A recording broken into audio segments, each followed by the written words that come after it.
welcome to another live stream of Assassin's Creed Syndicate, my 100% series. In one moment I pull up my stream and then we will get things started. Alright, my microphone is working. I'm actually gonna adjust the fan, because I do think it's going too fast as possible and maybe popping up in my microphone.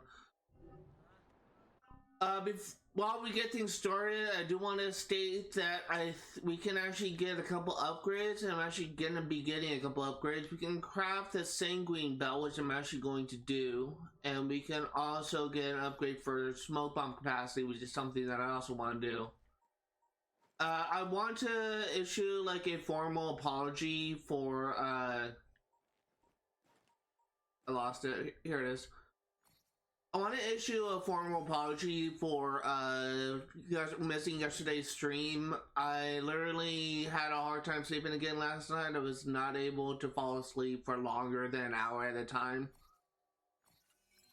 And I literally, I'm freaking broke. Maybe that's not such a good idea, but I had a very hard time sleeping in general, and I was up until like 3 o'clock in the morning after like sleeping for anywhere from like 30 minutes to an hour at a time. I eventually hit fuck it, and I gave up, just got up, made a cup of coffee, and just watched YouTube or whatever. And after drinking the cup of coffee, I was actually feeling tired enough to fall asleep again, and I tried to go back to sleep, but again, possibly because I had caffeine in my system, and possibly because I was still under the effects of insomnia, I could only sleep for like an hour at a time.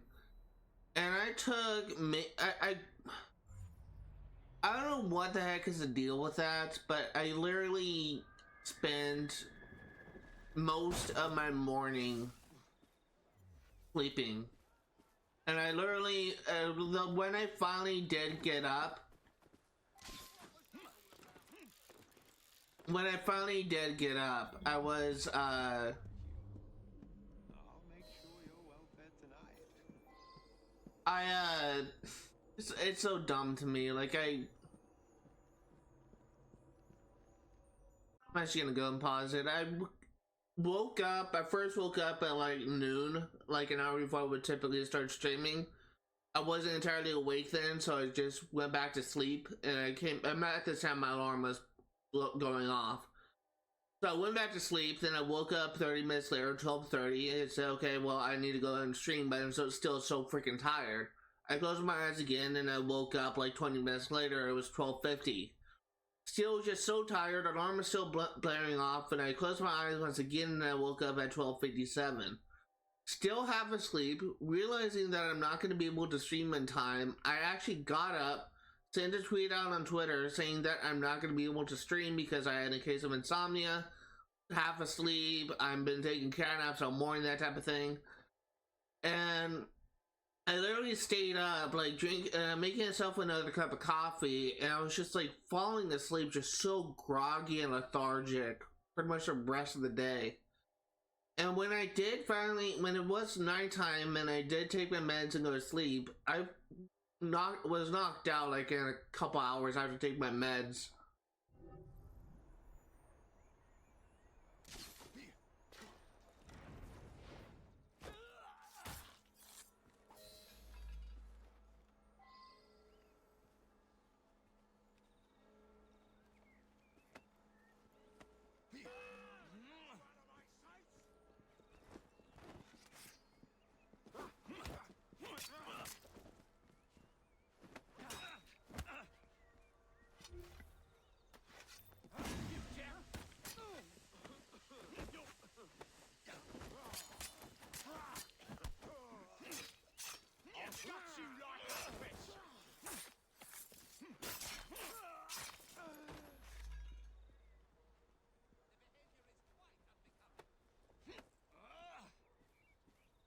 Okay, I'm throwing you in the grave.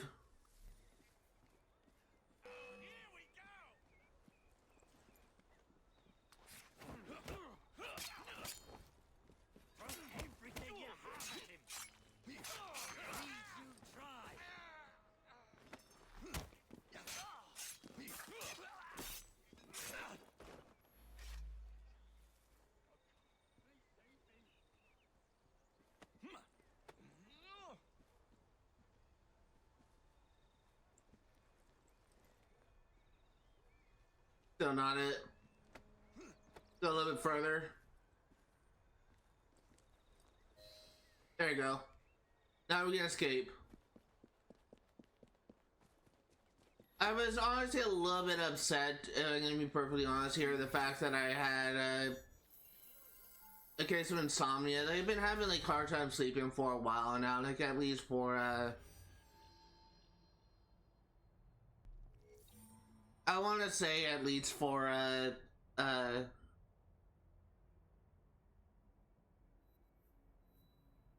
least like several months at this point. I think the issue is I need to get an increase in the dosage of my medication, and that's the reason why I've been having a hard time sleeping. I'm not sure though.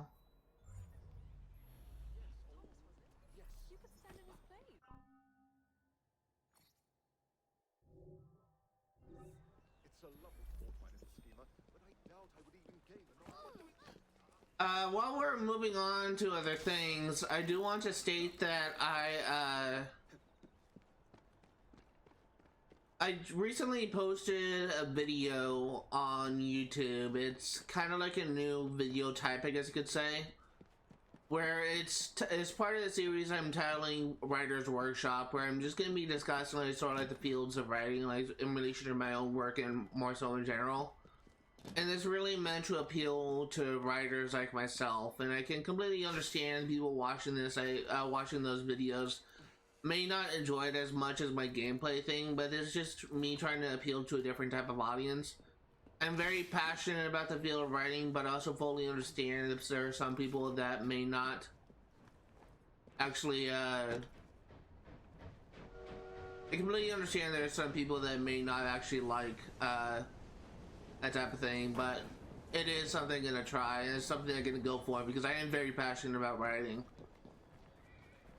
But for this first episode, I'm really just kind of going over my my critical introduction for my master's project.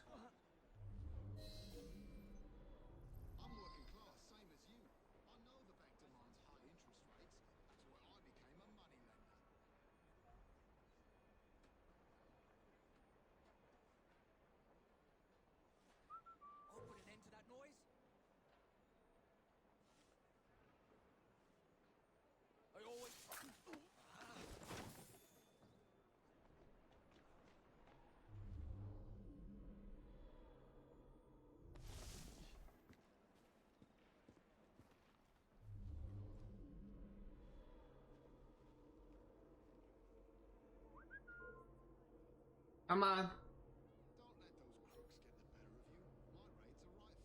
Is that a sniper?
Okay, this is the last guy.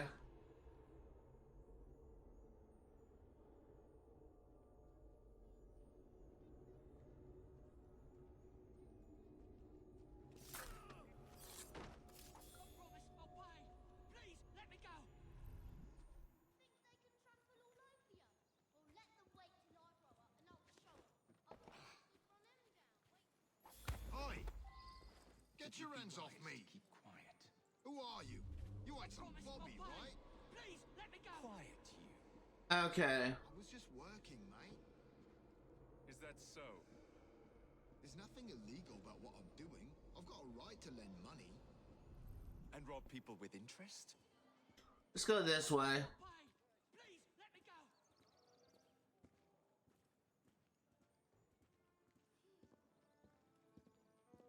Looks like there's a guy over to my left and over to my right. I think this one may be closer.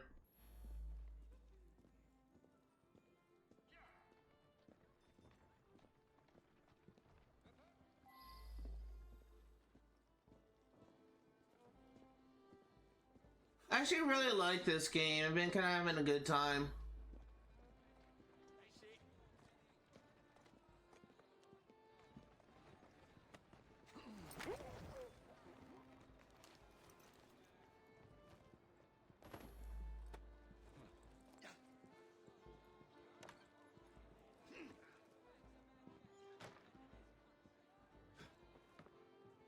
Yeah, we did a complete stealth, so hopefully that means we won't get attacked by his goons. Easy.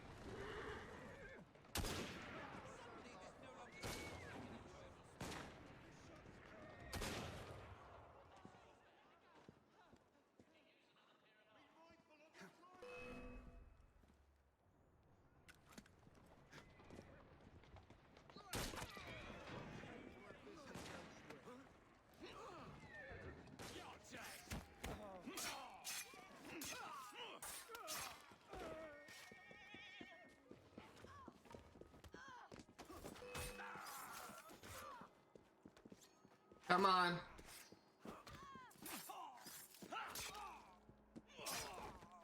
Kill my rook. Is that it? That's it.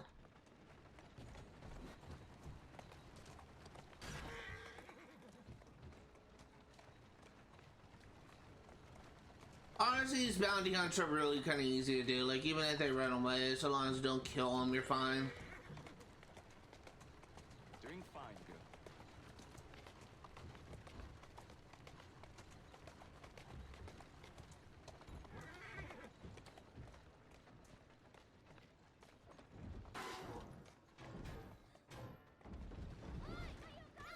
Let's go. Thank you so much.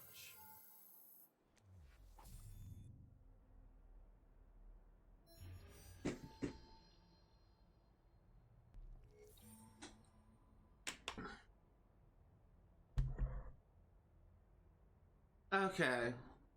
I probably should say a little bit of a disclaimer, I guess you could say, regarding this particular stream. There's a lot of collectibles in this district. This is going to be the last district to clear out before we move on to the main story. There's a lot of collectibles in this district. If you're watching this on YouTube, something you may or may not be aware of is in the description of these videos. I always timestamp the collectibles and I always timestamp the missions. And last stream when I was editing it for YouTube, I actually ran out of the room and I had to abbreviate some of the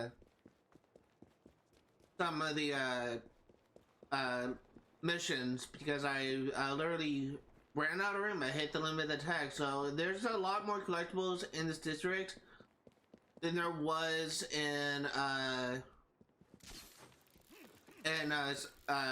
the previous district to clear it out, which I believe was Southwark. Let me check. It was Southwark. So because there's a lot more collectibles in here, I'm actually probably going to continue off with the timestamps in the pinned comments to this video when it goes up on YouTube.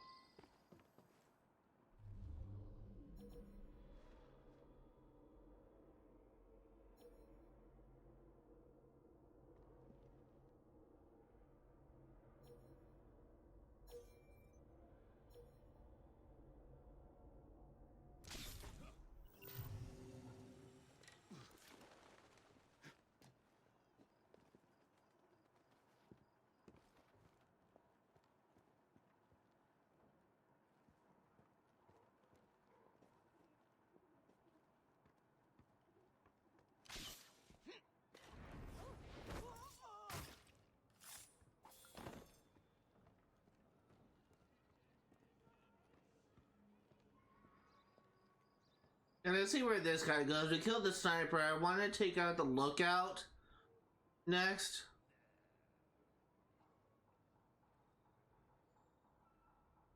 I'm waiting for him to come back around this way. I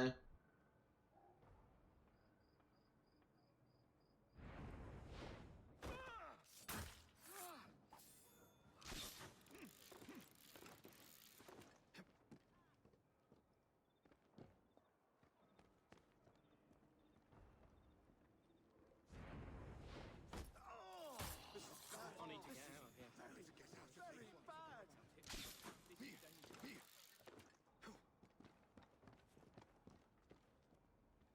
Okay. Don't know why there's cops patrolling this restricted area. I'm actually gonna try and get a double assassination on them just to get them out of the way. Or not, looks like they're moving on.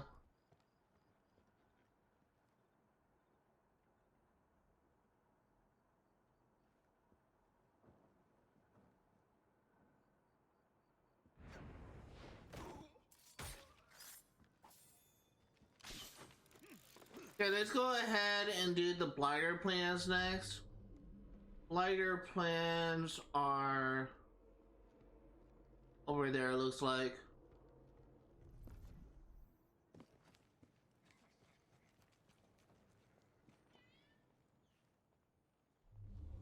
Or not, that's the fireplace.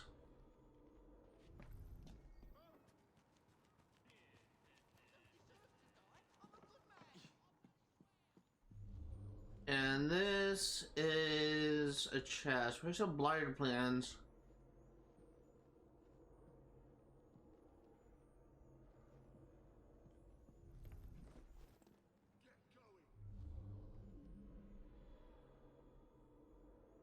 Oh, it's down below. Okay.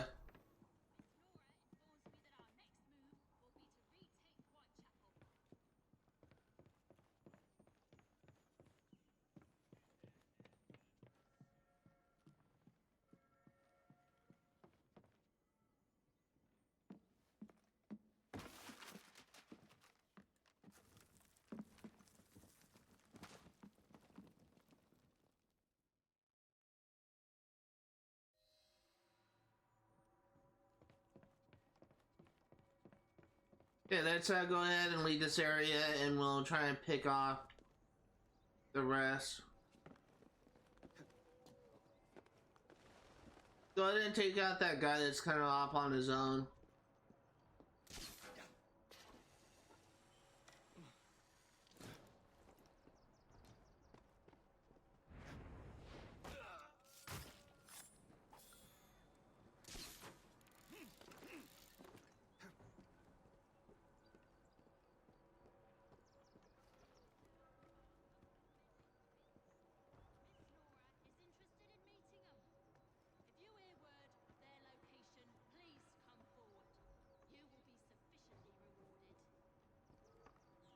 Yeah, let's see where these guys go.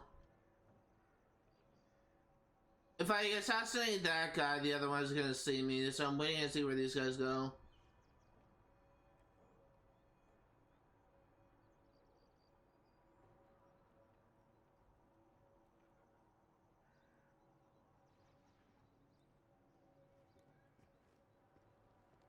Say they go in a loop here. What I may do instead is when these guys walk away from this brood, I'm gonna kill the brood when they walk away from him.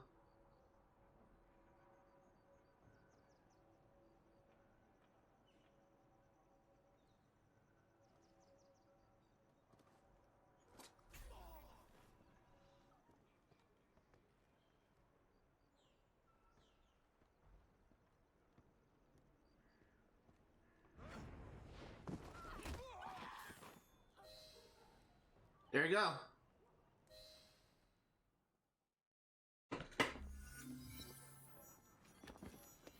%, sync.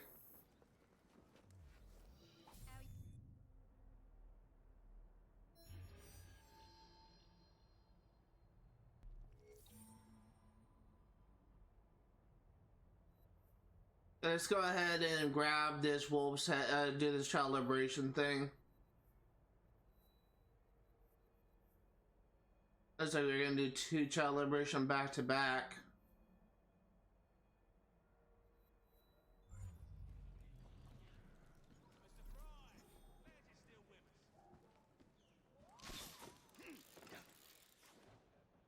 I actually really kind of like the child liberation missions.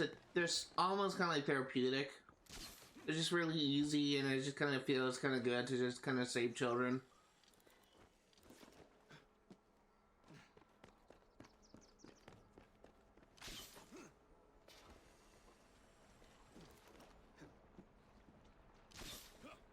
I also kind of like Clara O'Day as a character. I like the child thing this kind of leads. It's kind of like your associated relation to these activities.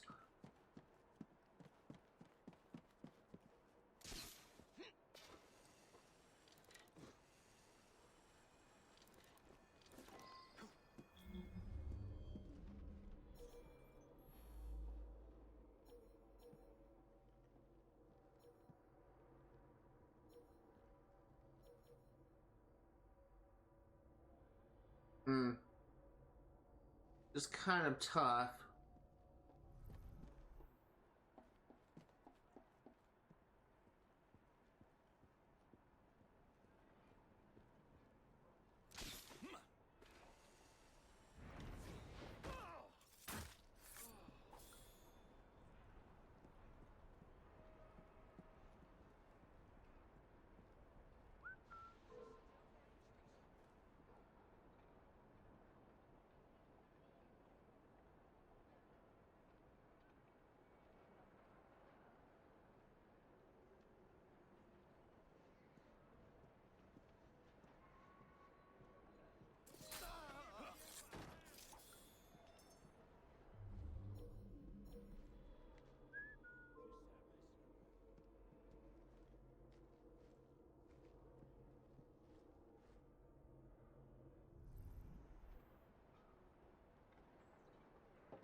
There's a 3 down.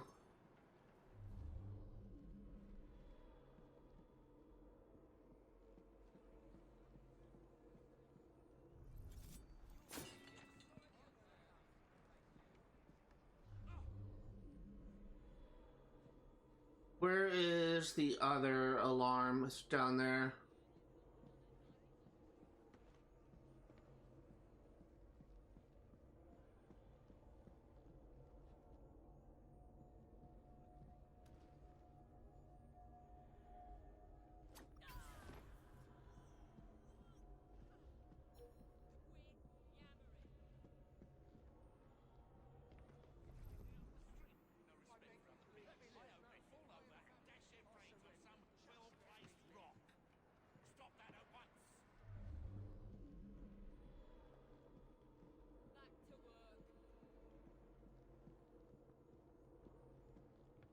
Okay, let's go ahead and pull this guy up here.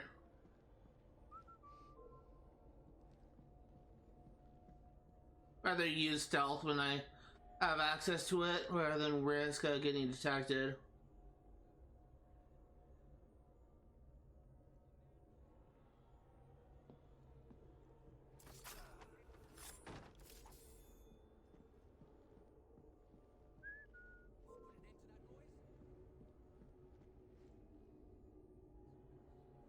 Question is he going to come around this corner, or is he going to climb up?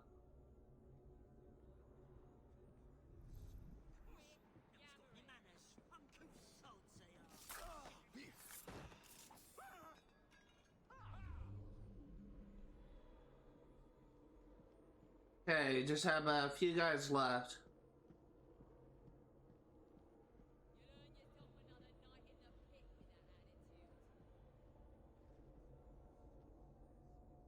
Oh, there's another guy down there.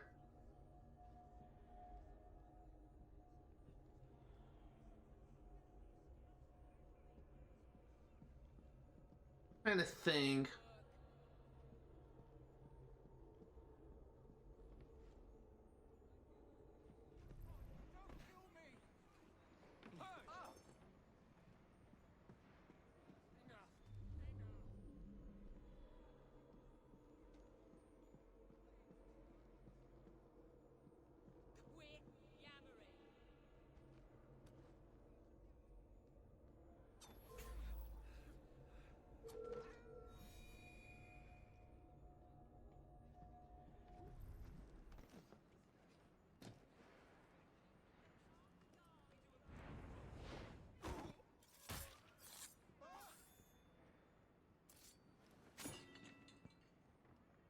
Okay, we apparently need to upgrade throwing knives. Back to work. Look 3. sharp. Did Clara send you, mister? And looks like the next one is upstairs. Good to know that these aren't always insta-kill things. Quiet now. You'll be all right. Much appreciated, mister.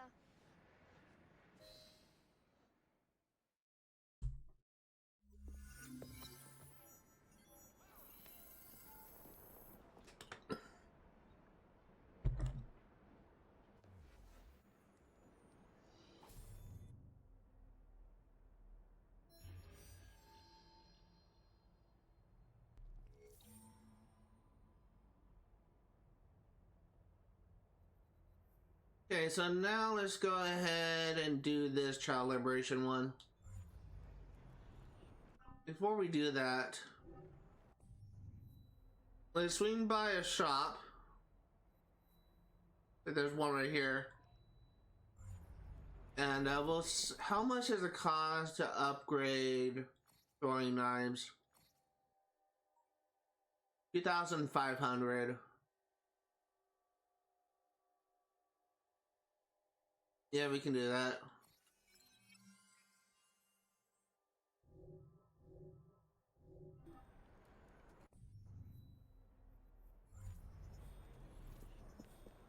And how many skill points do I have? I have 3.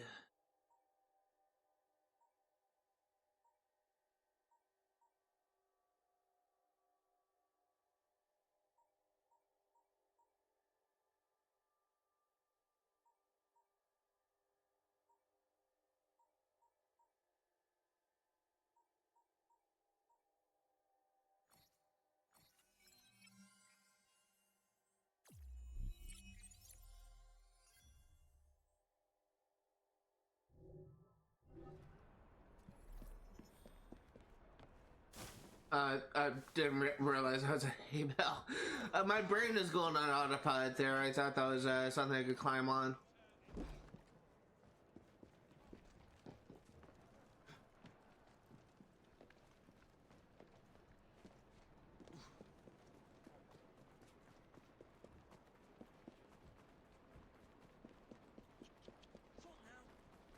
I am actually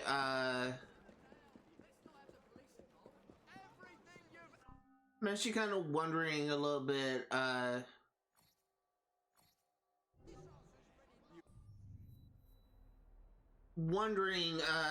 long it's gonna, like, how many streams it's gonna take for me to 100% this game. Because I've been making some decent progress lately, even though like the past 3 streams now have been like Gang Conquest focused. When I do have main story and missions, it usually takes me about like an hour or 2 to get through a sequence. And honestly, like when the Gang Conquest mission is over, when the collectibles have all been picked up, we're probably gonna be binging the story. Assassin's Creed games generally don't really take, except for the RPG games, should clarify, they generally don't really take that much time to beat. Like, the RPG games is kind of like a special exception because all 3 of the games are at least over 100 hours. I think the only outlier of that is Assassin's Creed Origins. If you're doing like a standard playthrough, you don't care about doing any of the extra stuff, Assassin's Creed Origins may take you about like 30-40 hours. If you're doing everything in the game, if you're 100% in the base game and not taking into consideration the DLC, it may take you about 60 to 80 hours to complete. Meanwhile, my most recent playthrough, completed playthrough of Assassin's Creed Odyssey, where it was kind of warrior build, I was not focused on stealth, I was literally just fighting pretty much every enemy I encountered. It took me about 117 hours to 100% my first playthrough. Meanwhile, for like a traditional stealth playthrough, DLC included, it took me about like 200 something hours to 100% playthrough in my assassin playthrough, where I was kind of taking things more slowly. Assassin's Creed Valhalla is easily like a 200-hour game if you're doing everything. Don't really know how long it will take if you're doing a standard playthrough.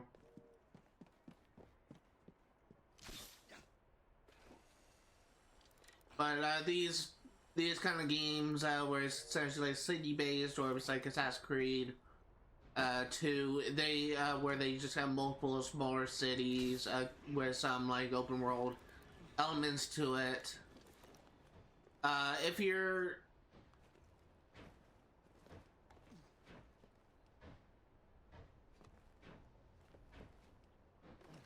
trying to get down, if you're not focused on 100%, you'll probably take you like 10 or 15 hours to be Assassin's Creed 2. If you're doing 100%, it'll probably take about 20 hours. But that kind of goes the same for like a lot of the Assassin's Creed games. Like I think the longest game that I covered at this point was Assassin's Creed Unity. That's because there's a shit ton of freaking collectibles in that game. A lot of exploration you have to do. But if you're just doing the main story, it won't probably take you like 10 or 15 hours, or even 20 hours, 100% the story of Assassin's Creed Unity. But these games, for the most part, they aren't that long.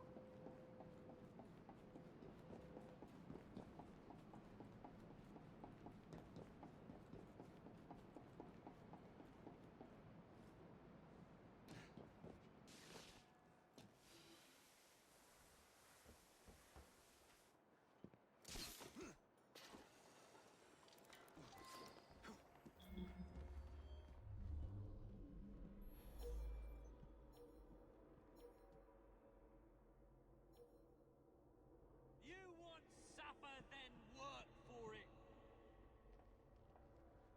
Where is the bell? Down there. I don't see it. Oh, there it is, right down there.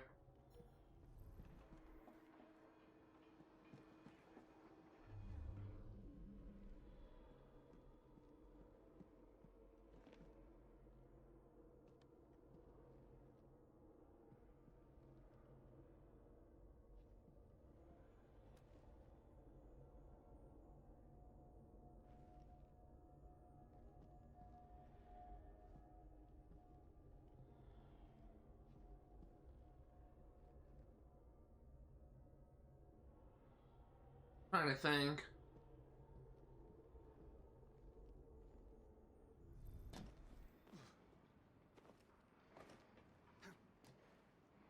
Get back to work, or I'll lock you in overnight. We'll see how much you enjoy that. Work faster, or one of you gets a lashing. Something's out there. That's not the easiest place to treat. Up to. 5 or 10 years younger, I'd teach them a thing or two, I would.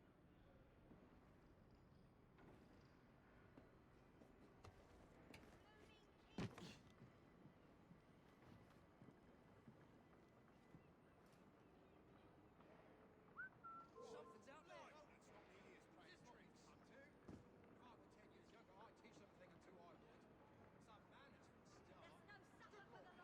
we? Did he just kill himself? He did. He just killed himself.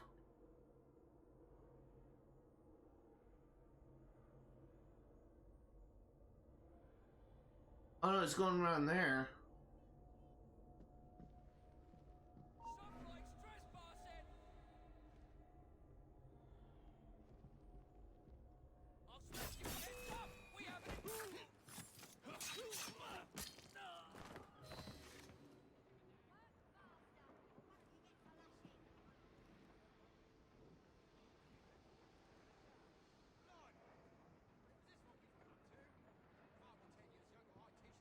What's he doing here?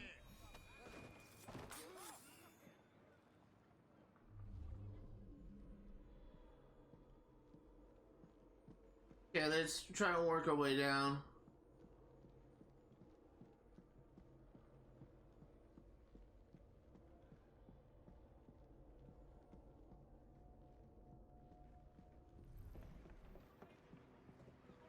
Trying to be smart about this. I beg you. Well, you must be going mad. That's the only explanation for this.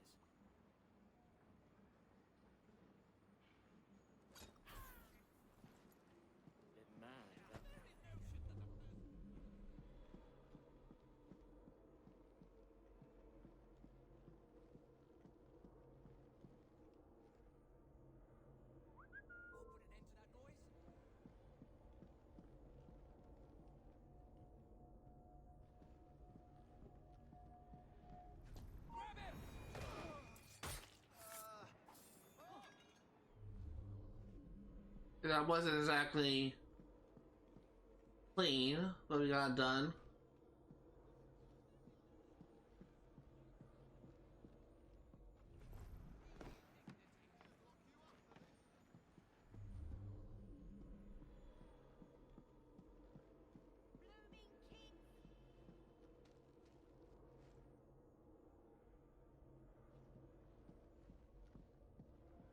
Go ahead and take out the guy that's on the floor down.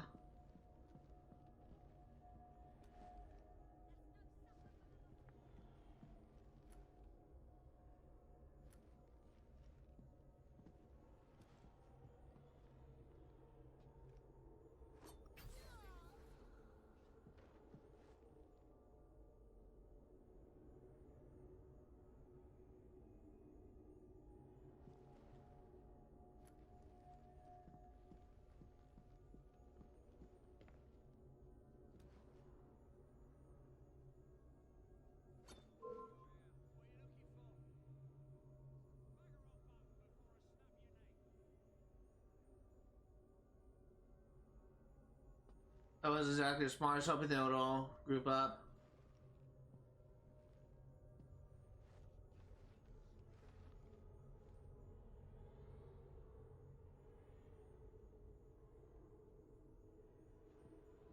Looks like he is coming up. Is he? No? I didn't think I would be able to get all three of them with the way they were positioned. That's why I didn't do anything there.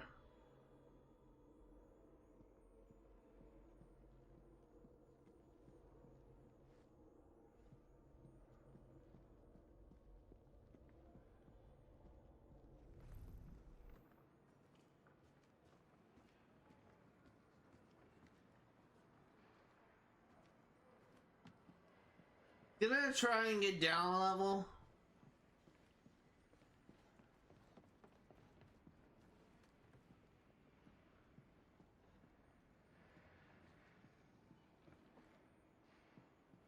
Did I try and whistle them over? That maybe smarter play.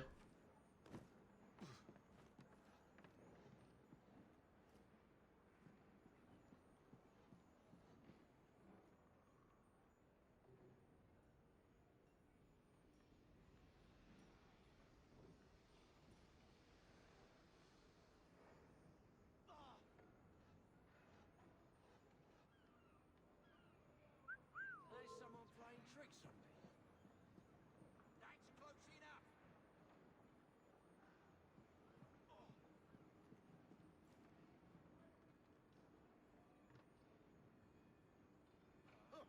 How did he get through? The edge is done.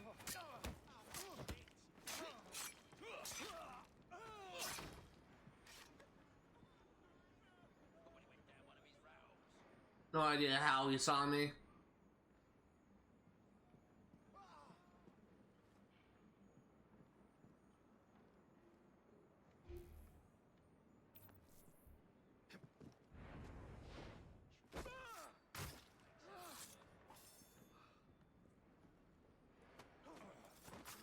There you go.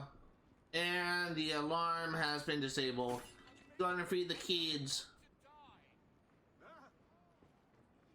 Bring the children.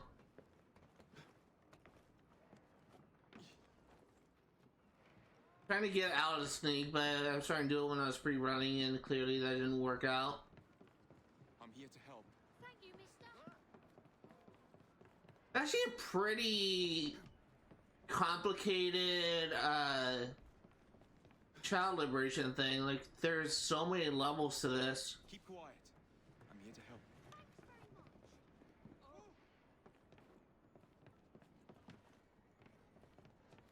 I'm right here. You ain't so bad after all, mister.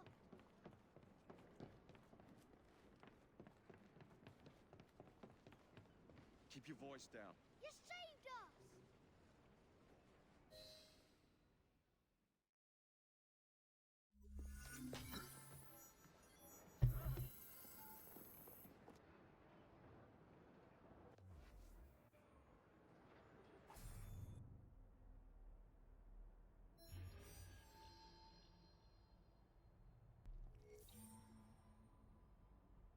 See how many is left. You have 1, 2, 3, 4, 5, 6, 7.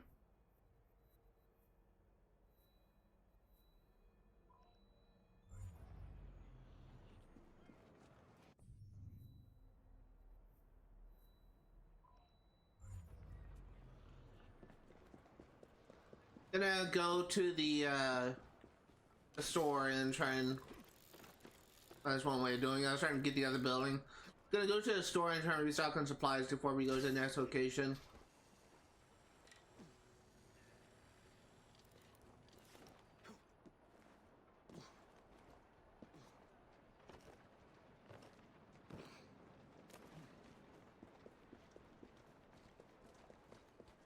Honestly, I really like the game takeover missions. I think it's probably one of my favorite parts of this game. Like, it's just kind of satisfying to do that.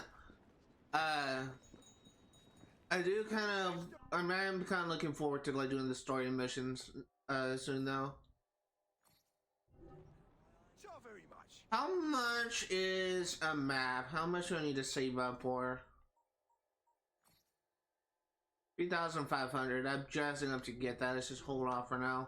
Not buying? No problem.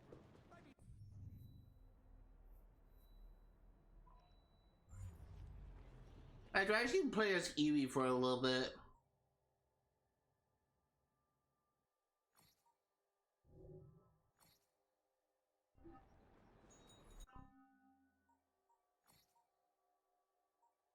That's 7 skill points as her. Let's get unstoppable.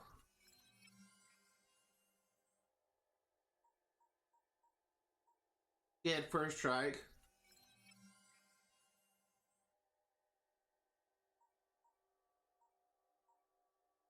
Oh, we can't get chameleon yet. Oh. That's interesting. I probably should save up for that. Knife Master.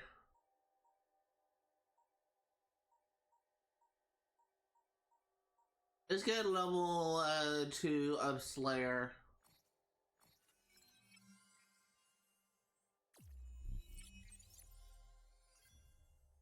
Let's also check the inventory. Level 6, I mean any higher. Can't craft that.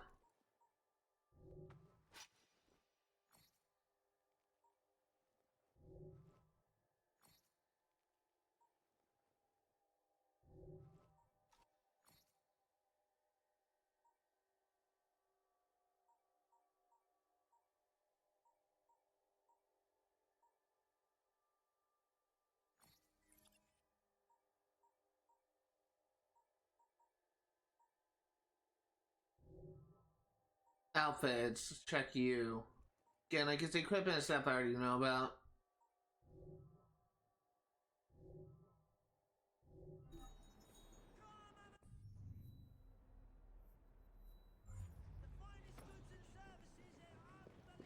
I just want to switch to Evie like when I get midway through these missions. Evie, I believe, is actually faster than Jacob.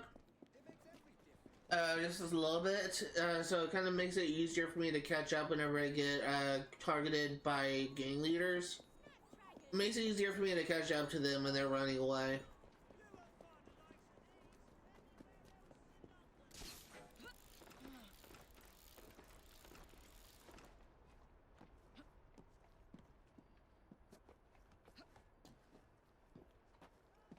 That's I really like Evie as a character. She's a really kind of cool assassin.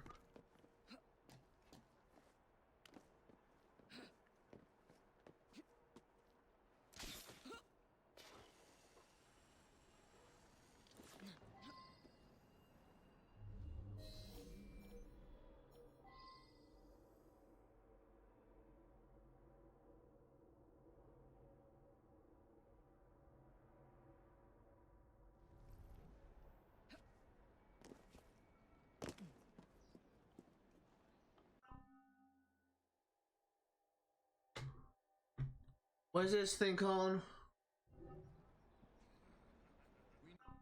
Doesn't actually say.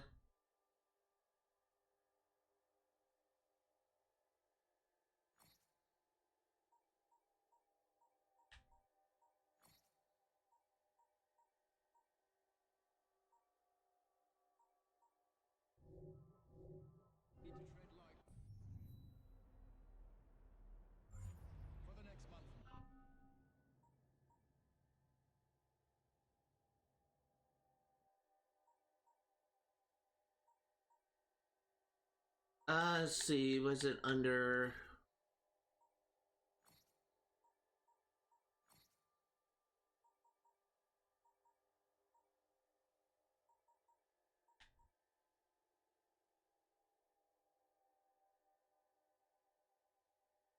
The AC Syndicate, Slaughter, House Slip Siblings. Okay, gonna mute my mic again so you don't hear the video playing.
We may have a slight problem here. We can't risk losing our supply. Or maybe not. They find out I've been letting you log in, I'll get sacked from the zoo. And that won't be the worst of it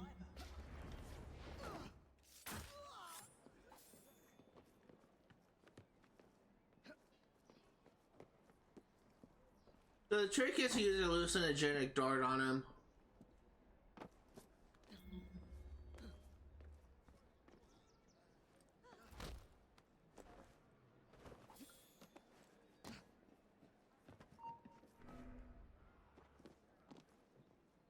She's not here.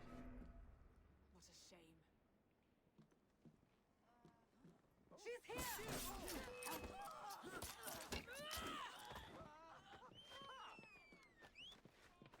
She's here! Now what I want you to do?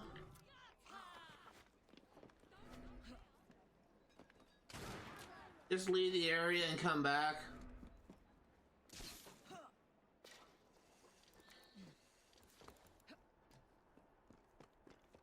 So she was not supposed to mutilate the guy.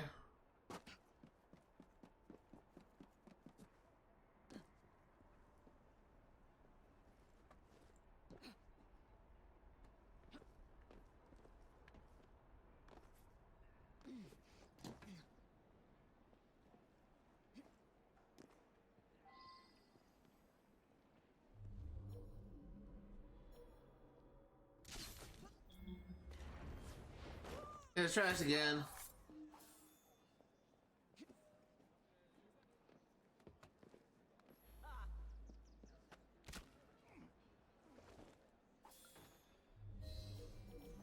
Another brew, and 2 for Charlie. You're too kind, you ugly bastard. Your performance today was staggering, dear sister. I'm at my best when they struggle.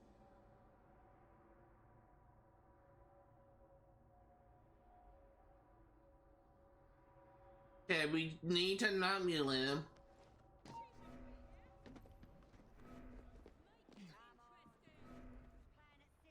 Why are you doing this? God damn it! Stop killing him! What's she doing here? Stop her! Now I don't want you to kill her. Worse for you when I... Him. You're not supposed to kill him, you're supposed to beat him up.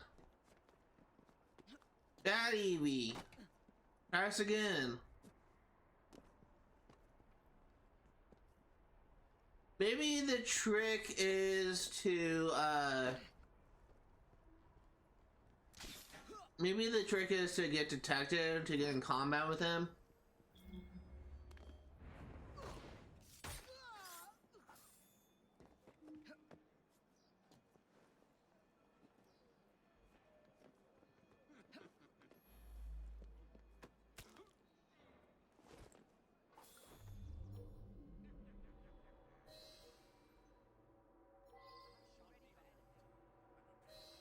Another brew, and 2 for Charlie.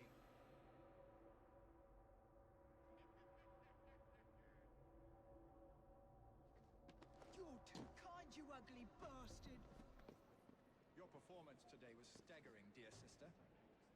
I'm at my best when they struggle.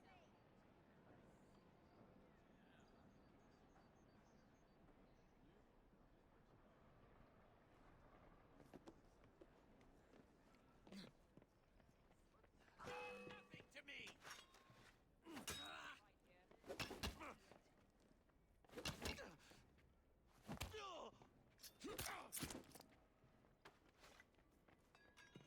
No one can beat me.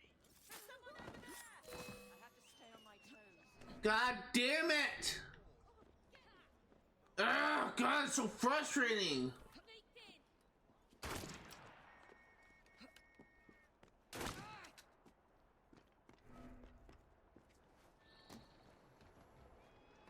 Not trying to kill him, it just keeps on dying because he's so frail.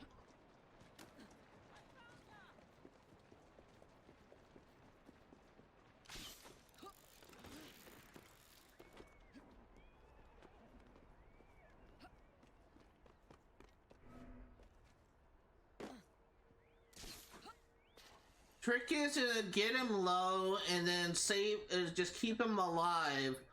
And then when you have him low, just use a hallucinogenic dart. You kill everyone else and you use a hallucinogenic dart on Charlie. And if you do that, then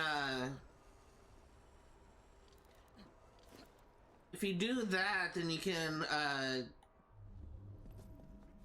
kill him easy. I'm actually gonna try and like not use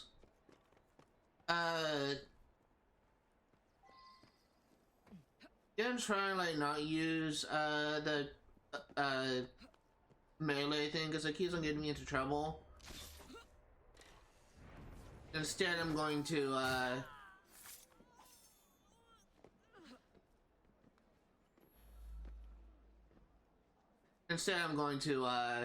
Another brew, and 2 for Charlie. I'm going to use phone knives. Too kind, you ugly bastard. Your performance today was staggering, dear sister. I'm at my best when they struggle.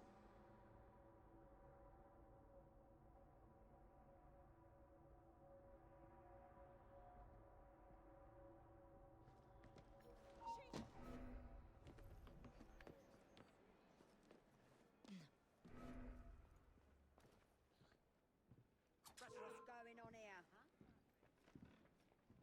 What's she doing here? What's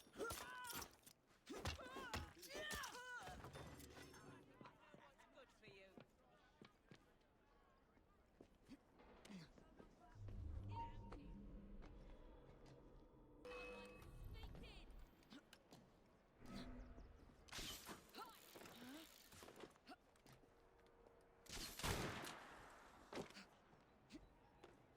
I must have missed her. Yeah, he clearly missed me.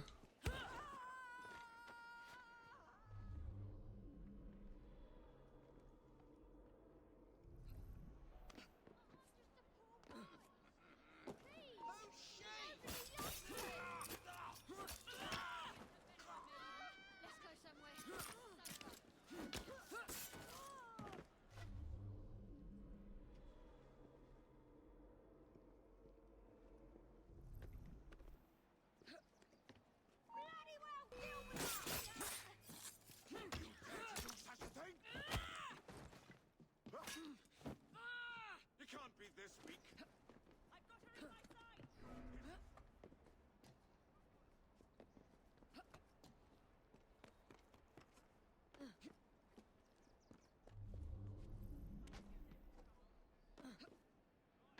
as a doornail. Okay, I need to wait until they all come back around, and I need to use a Lieutenant Dart on the girl.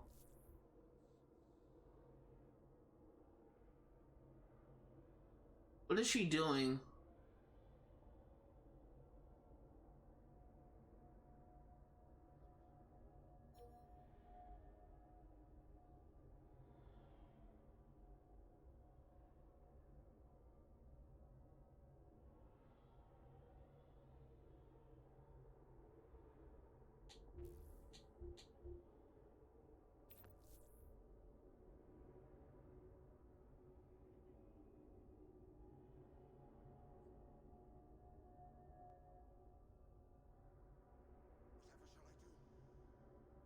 I'll avenge you.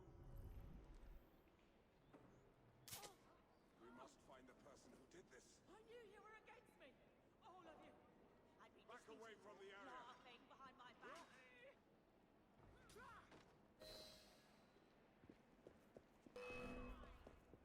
Over here, dumbass.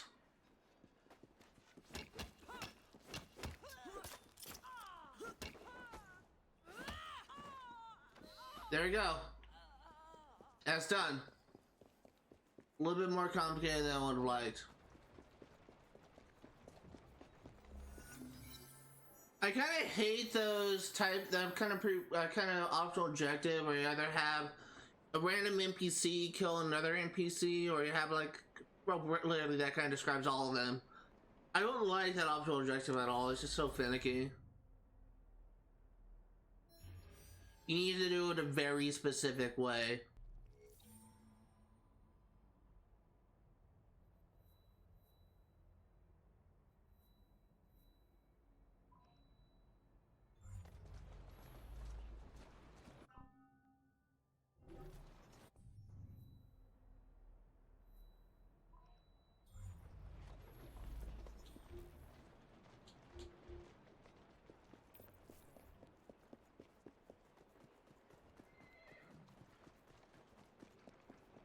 Get your everything. Please make sure to come again. Yeah, let's go ahead and do this bounty hunt. It'll kind of go down, and we'll do those two, and then we'll kind of swoop around and grab those three.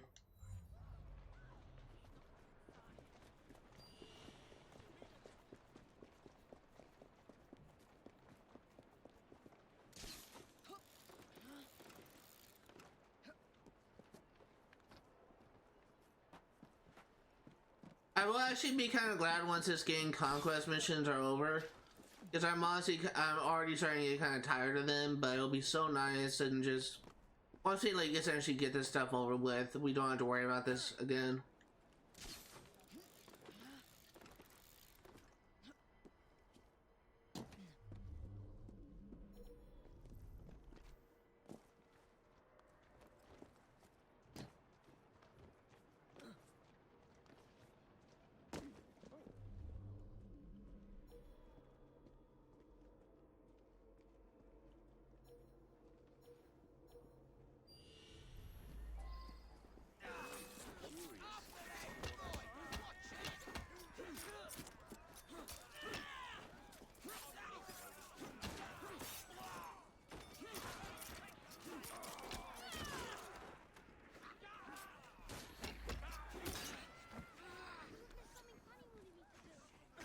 Go, go, go, go, go, go.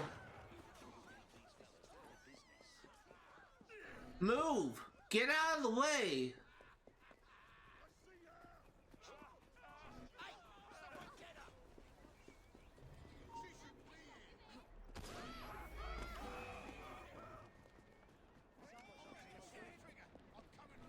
I'll be leaving now.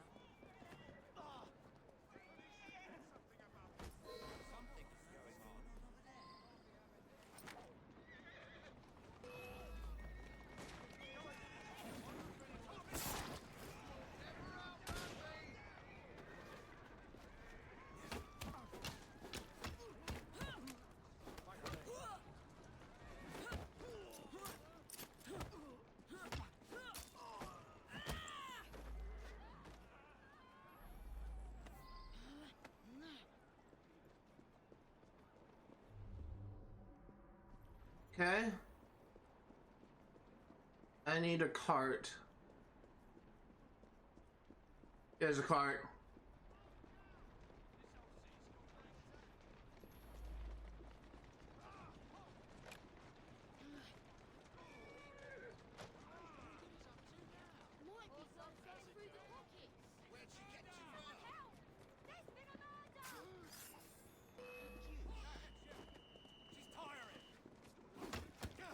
She's tiring.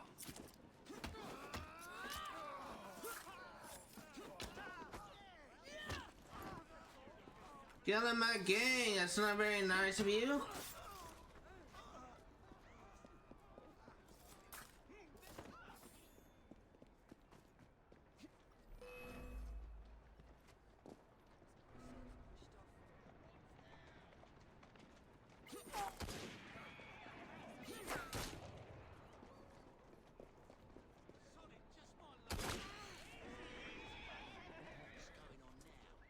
I don't know why I couldn't pull you off of that.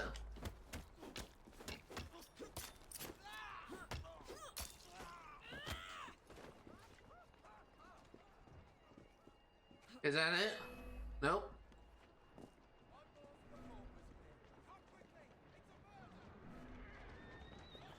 Dude, what the fuck are you doing? Dude, that guy's going to China. Where is he going? That's not even where I am. It's not even close to where I am. And I was coming back around. Is this guy stupid? Murder! Over here! Dead and done, this one. You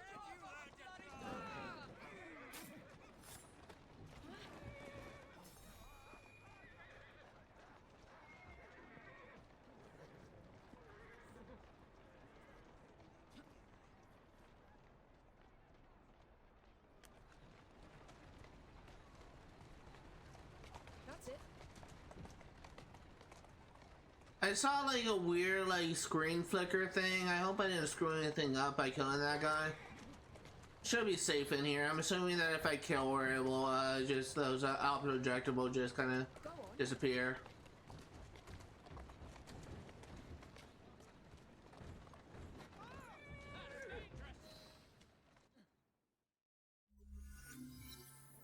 You did well. There you go.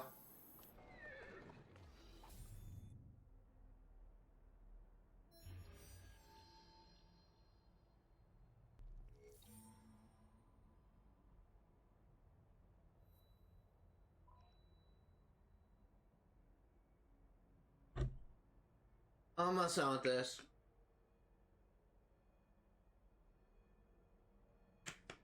Just have, what's that? 5 more? Oops. Almost dropped this.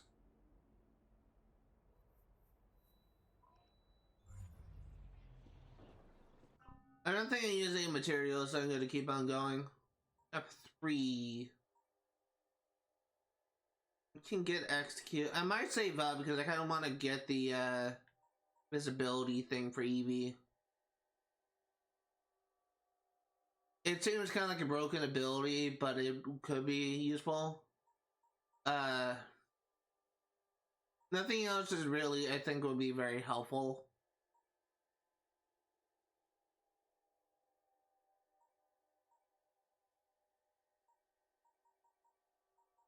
Alternatively, what I could do is get these bonuses for health, but I think I'm gonna get the invisibility thing first.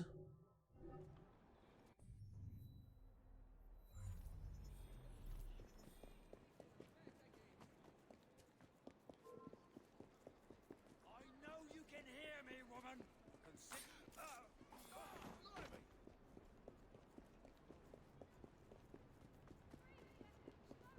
I have a sneeze, that's right on the border. Ah.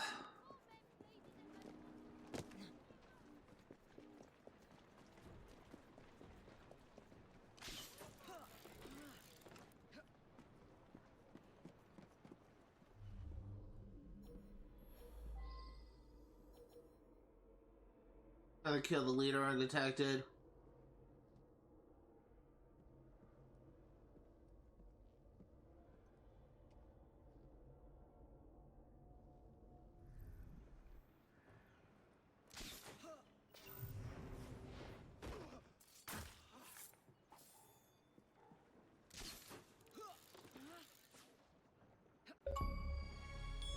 got another one. Blade from above. Air assassinate 20 enemies from a zipline. Nice.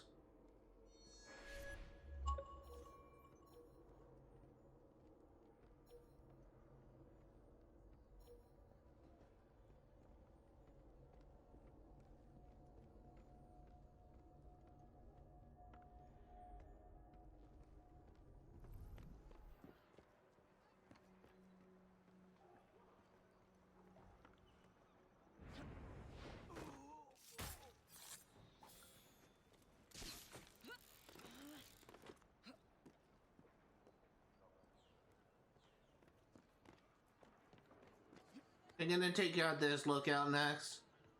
These lookouts are really like the biggest threat at this point, mainly because of the fact that they can call for reinforcements. And there is an optional objective for not letting them call reinforcements. That's why I'm focusing on them.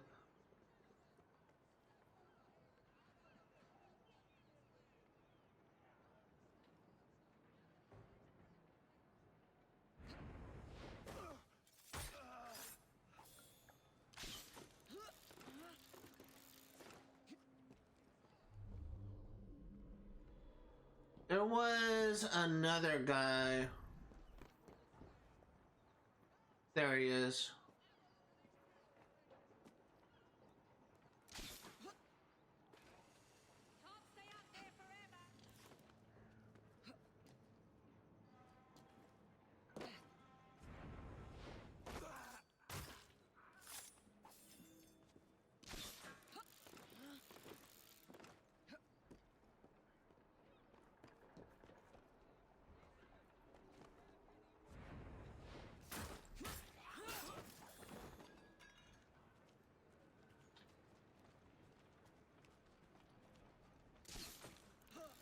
Okay, let's try and pick off the remainder. All that's left are these guys over here.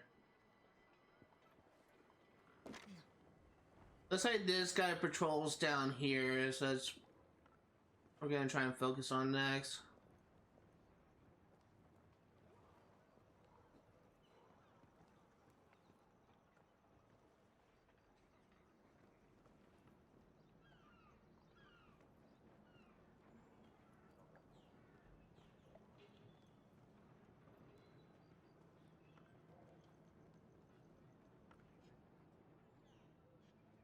Looking this way. You'll definitely see me if I assassinate him. So instead...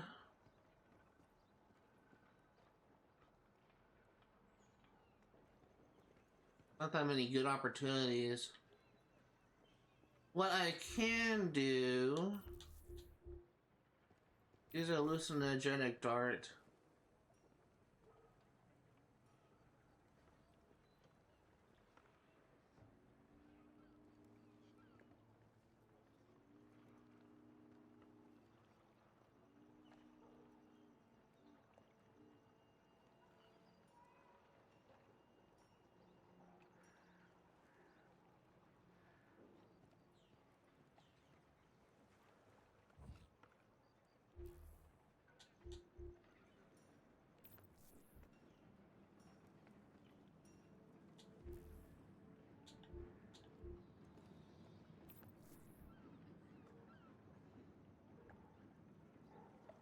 Nah, it's gonna be a waste.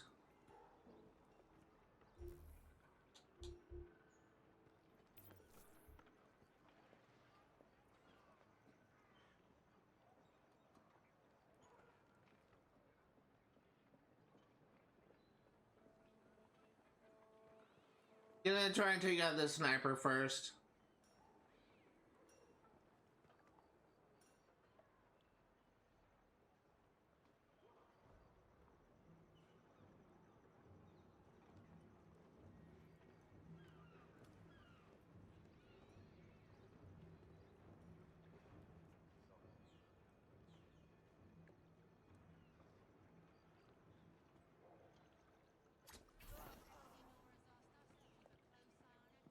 There's one.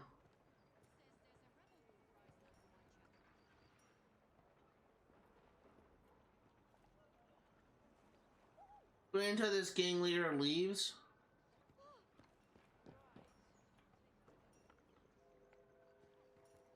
Do you see the body? He does. Okay, I'm backing out of this. Hey, does she see a body? Yeah, she's coming up. She's coming up.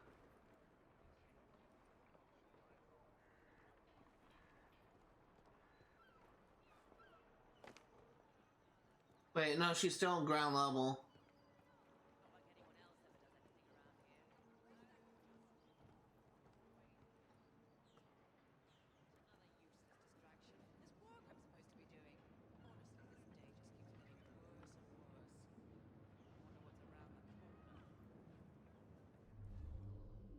What is this guy's patrol pattern just got so weird.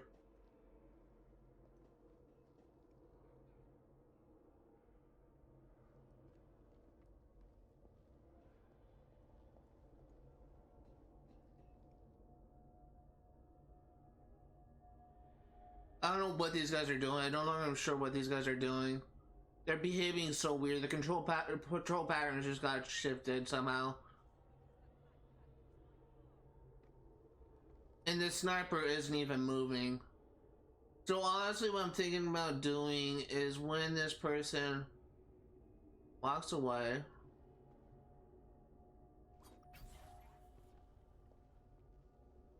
and take her out, and let's see what these guys do from here, because they're gonna be all alerted. Let's see what these guys do and just observe their movements. That guy's investigating the body. And he's going back to his own patrol pattern. He apparently don't care. Oh no, he's not.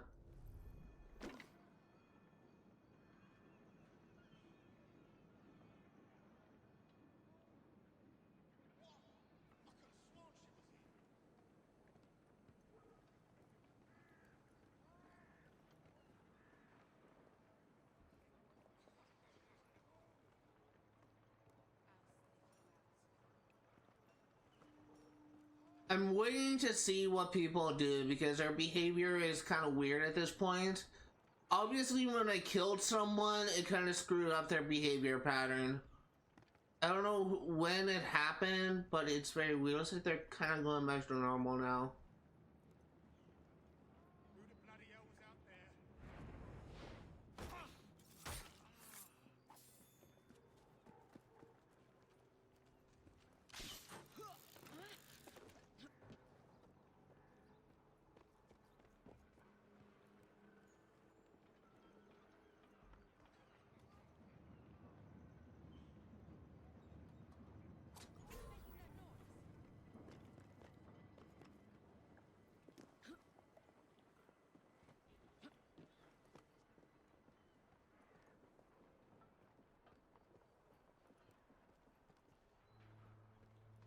Okay, so I'm not going to, I think I can actually approach. I'm just waiting for her to lose me.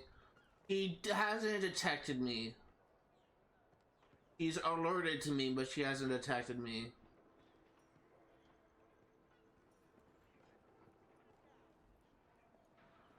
I'm just waiting to see what she does.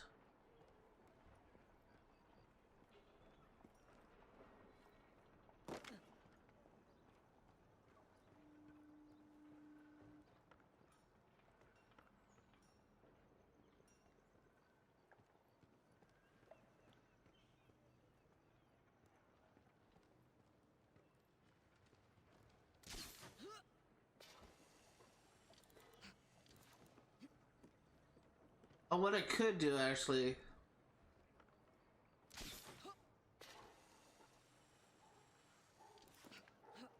is yeah,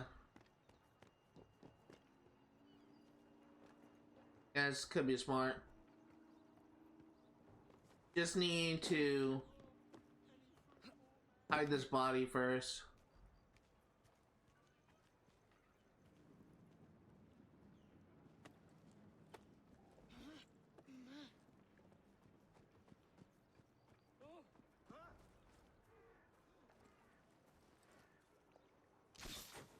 Because I'm gonna try and get a haystack assassination on her.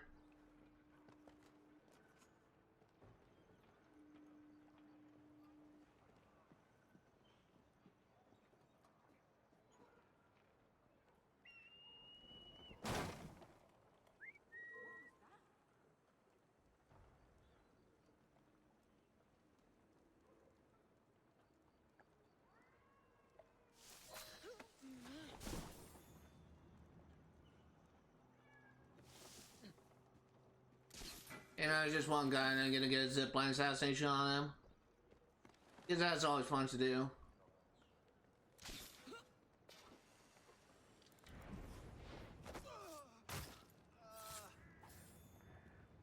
And there we go. 100% sync.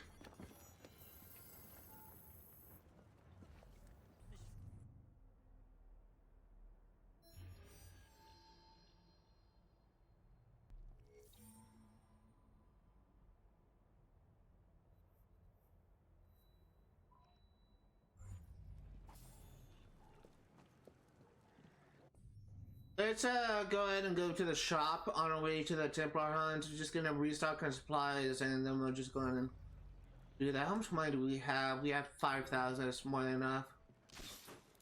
I was kind of getting a little bit concerned that I may not have enough money for the for the map after I get this Gang Conquest thing done.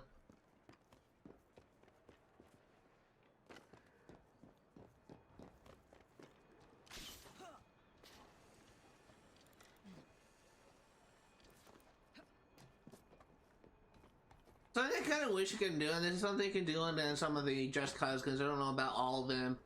But in Just Cause, you can actually use a grapple hook to go to the roof of cars that are passing you. I kind of wish you can do the same thing, where if a gang leader is getting away in a carriage, you can just use your grapple line to just kind of zoom up to him and just kill him that way. I really wish you can do that, but to my knowledge, you can't. Have a good day now.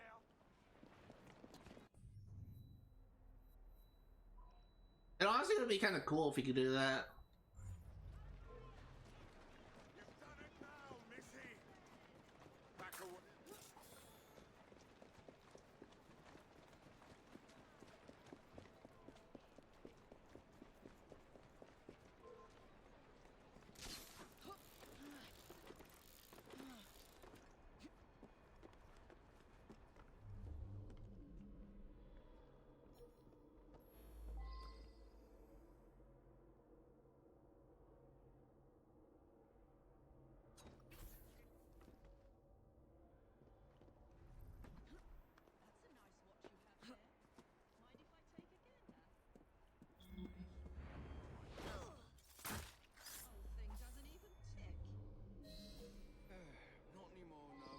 Stealth kill target using a smoke bomb. Is that what I think it is? Just use a smoke bomb on her and then assassinate her?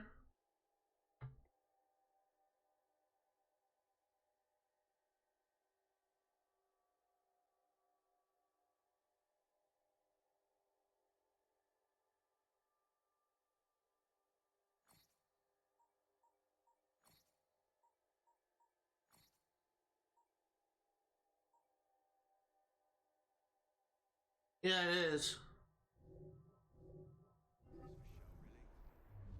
Could I interest you in a trade? Maybe you fancy something pretty and useful.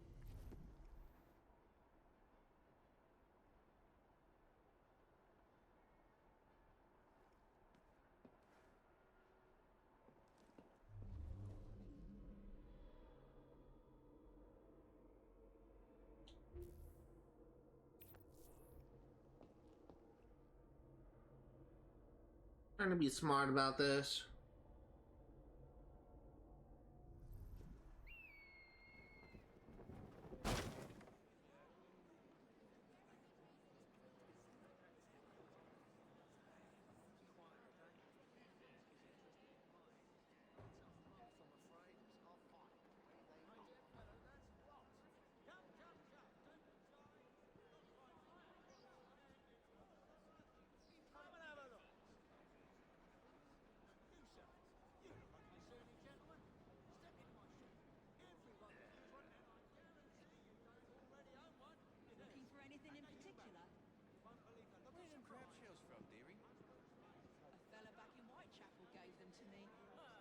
Waiting until she goes back to those bags, that'd be a perfect opportunity to do this. Oh, yes. Kind fella he was. Too many shoes, he said. What's this red mark here? Oh, that, nothing. Bit of wine is all.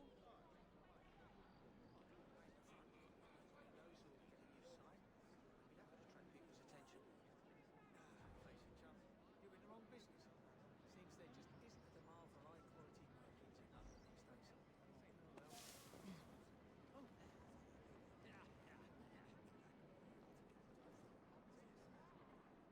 good day. Are you interested in top quality at low prices?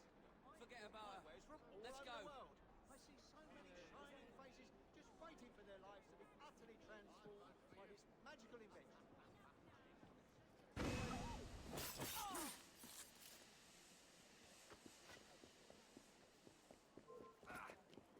You're asking for it, woman.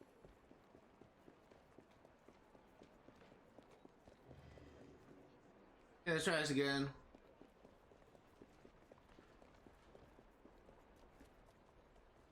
This was a living hell label.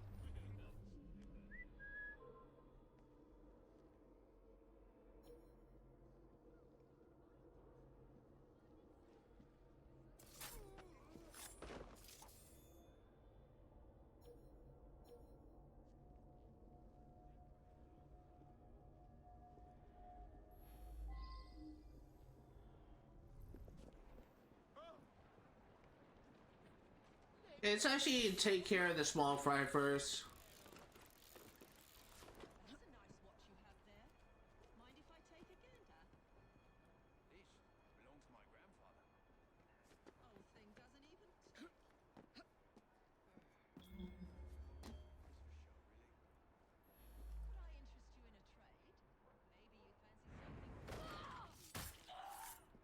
That was not all I was expecting to happen, but okay.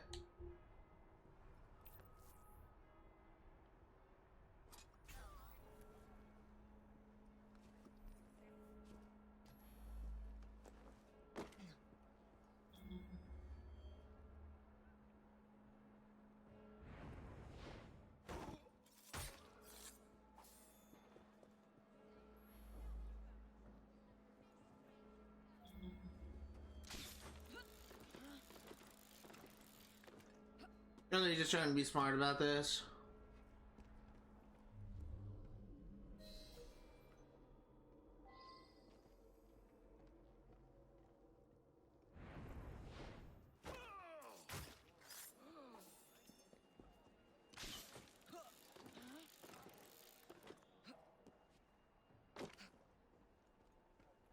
He's going to investigate, which is good.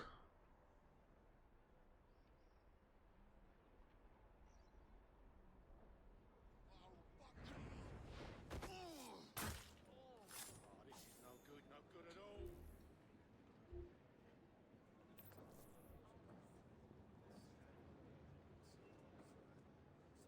I want nothing to do with it. Stop it right now. I just had these trousers. Tolerable state of this city. How do you throw a smoke bomb again? Because I know there's a way to do that, but I forgot.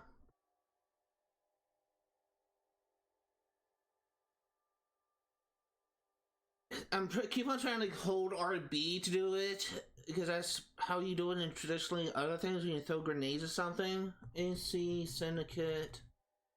How to aim a smoke bomb.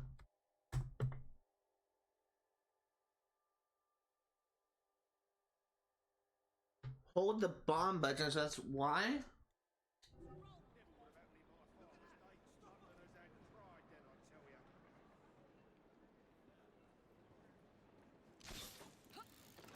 That's not it.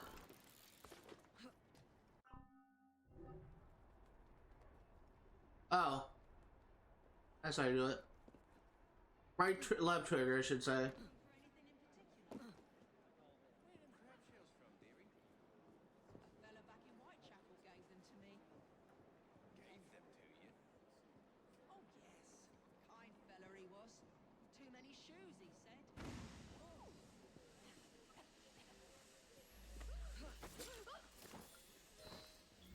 There you go. I just gotta run away.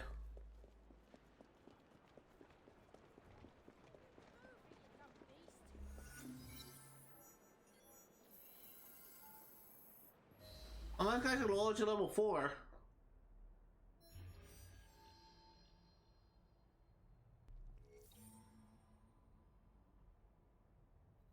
Do this child liberation one next.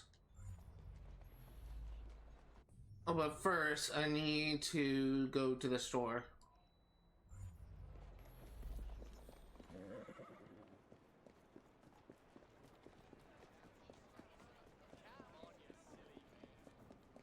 Look no further. My best customer you are.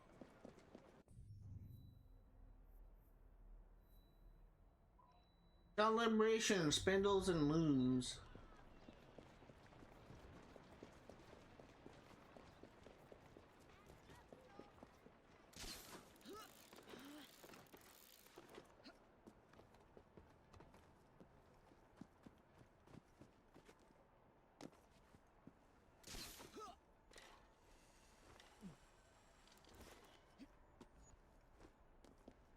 I keep on. I'm trying to hold RT to an age of free run.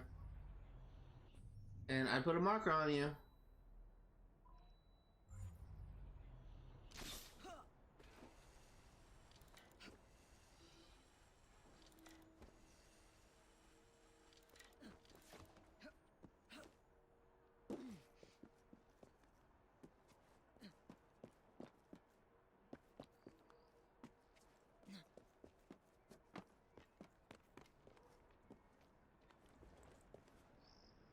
I almost said something that would have been like very offensive today, and I actually did kind of say at first, but I deleted my comments on YouTube. Sometimes I seem to forget that certain like real world concepts are a thing. And there was this YouTuber was a YouTube video that was recommended on my recommended page today. He was reacting to a video, made a critique video, like a 6.5 hour long critique video, discussing her, problems with Assassin's Creed, with the Pokemon series, and she kind of goes in depth, like analyzing each generation or problems with each generation, all this kind of stuff. And this guy was just kind of like was essentially like critiquing her critique. He just kind of was watching it and was just taking notice on problems and some of the things that she was saying, this type of thing. And I seem to have forgotten that transgender is a thing. So whenever I hear the person speaking, the YouTuber reacting to her video often referred to her as her.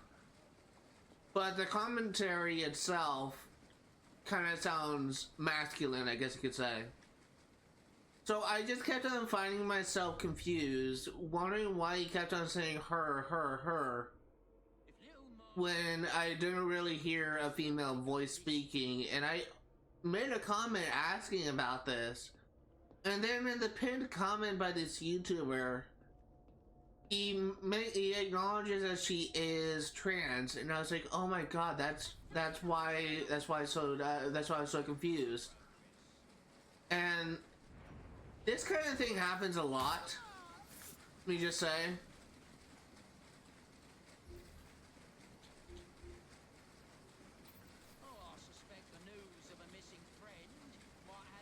Kind of things happens a lot. And like oftentimes, like I just kind of forget that those type of things exist. So it's very common, and in fact it's unfortunately just how common it is for me to get myself confused and question like those type of things. And I just kind of wish that sometimes I kind of wish I think before I spoke, but I don't really do that often. But in some ways, like, transgender things is still kind of a new thing for me. It gets kind of easy for me to kind of forget those type of things exist.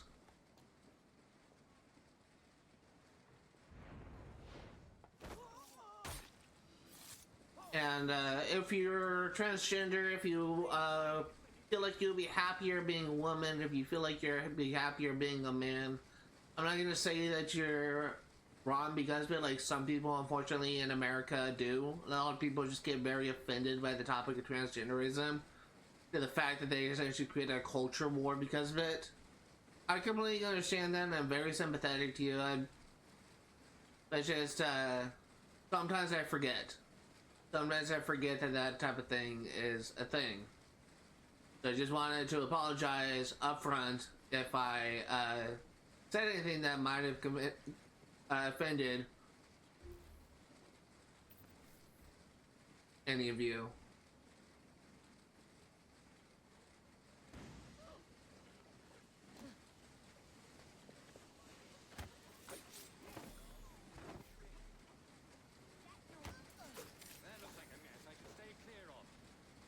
So it's just sometimes I say things that might be offensive and I don't intend it to be offensive. It just kind of comes out that way. So if that happens, if I do say something that may be offensive down the line, I wholeheartedly apologize, but it wasn't really my intention for it to come out that way.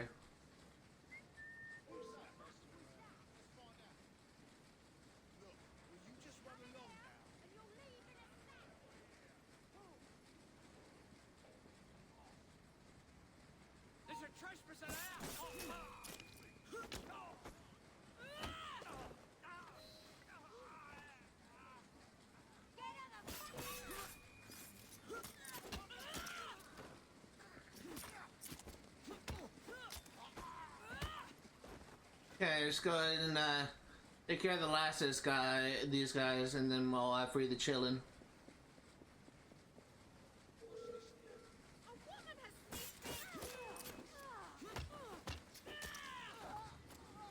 Look sharp. I will be back. I'm here!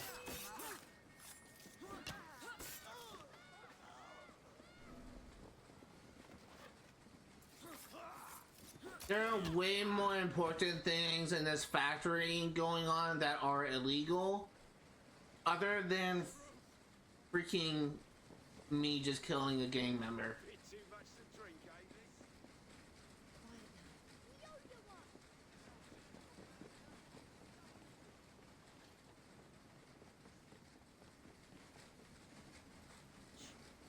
miss? No idea why that cop just got so mad at me, but I think they were in the pocket of the blighters, which probably isn't that too uncommon. Large dart pouch.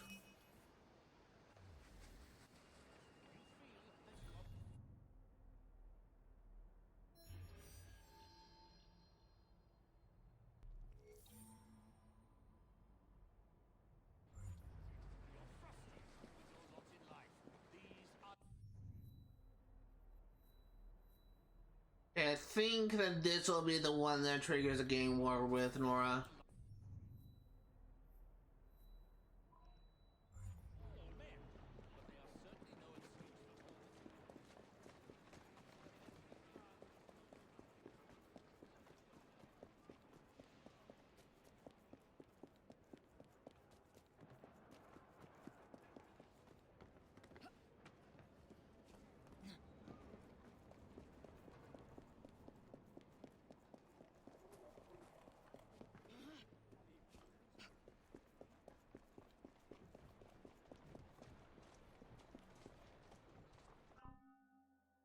Refill. And let's do this gang stronghold.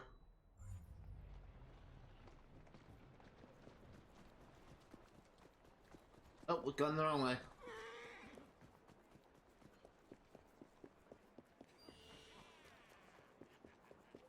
What I told you not to.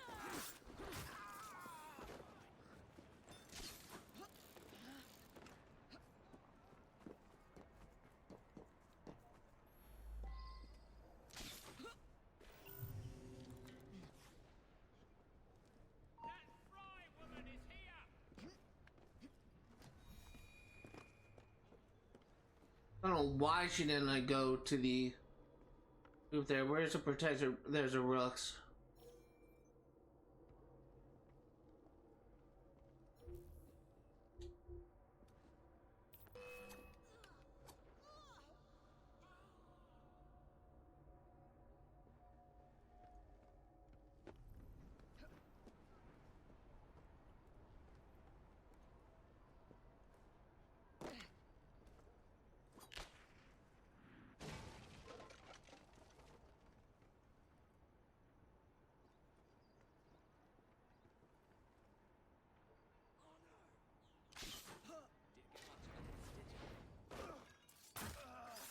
What would we rooks do without you?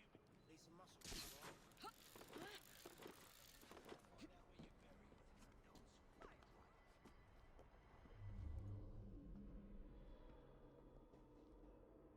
buried. Okay.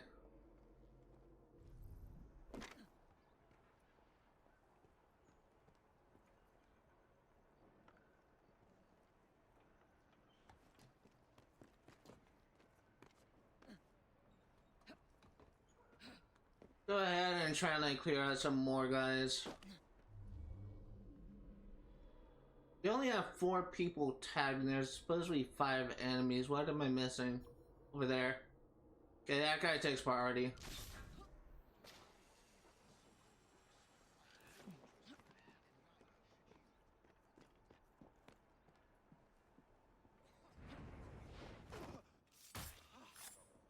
Okay, no more lookout for you.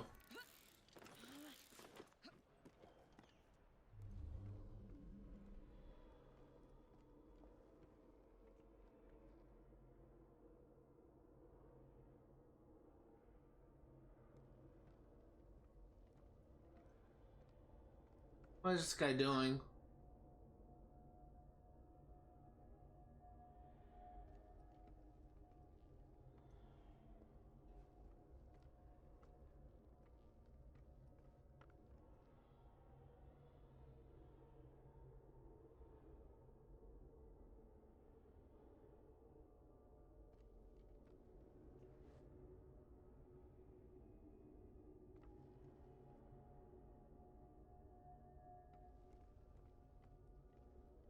I'm trying to think of what I should do.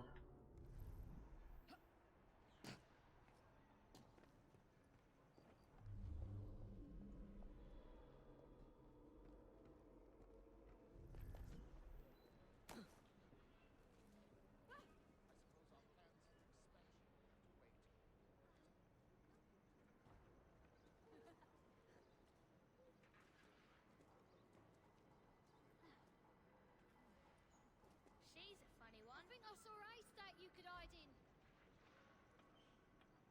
Come on, turn around.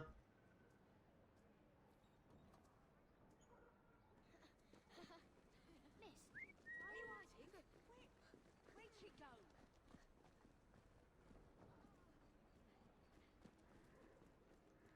I think I saw a state you could hide. Can't I play too, miss?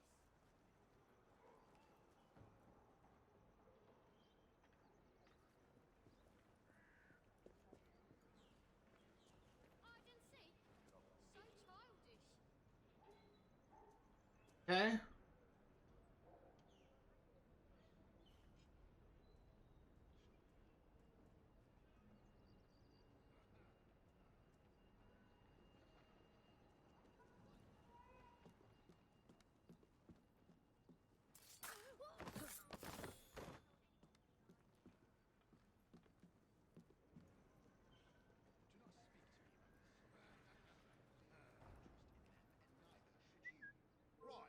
I know that's not me ears playing tricks.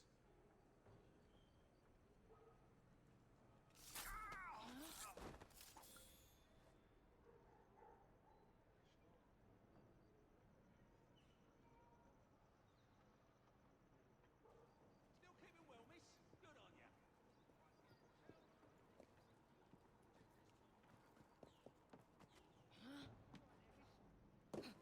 You want a hand, do you think?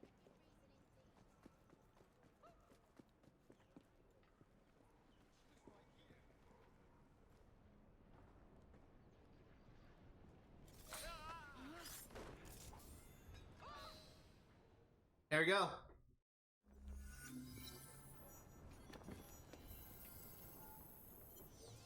Hey, Master Assassin's Creed, that's an upgrade for Jacob. May not be able to use it yet.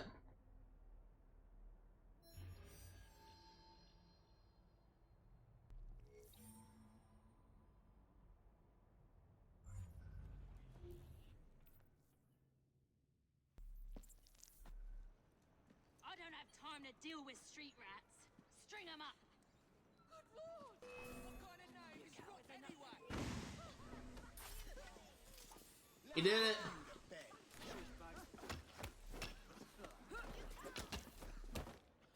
Bloody Nora, gang leader eliminated. Can't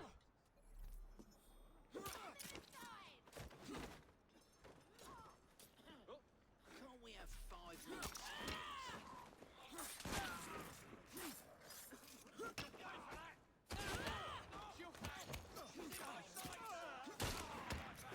And a couple of perks.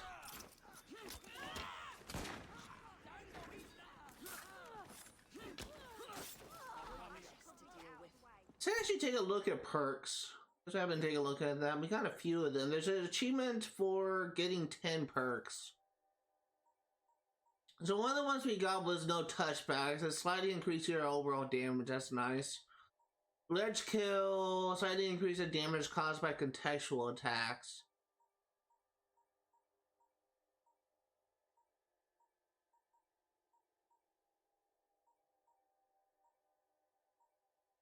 Assassination, lets you perform knockouts faster. Looks like we only got, they got vanished, become anonymous faster after a conflict. So we have 4 perks, we need 6 more.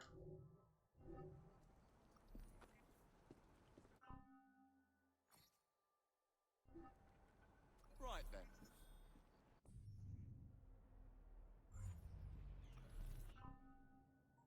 Skills. F5. I think I'm actually gonna get defense.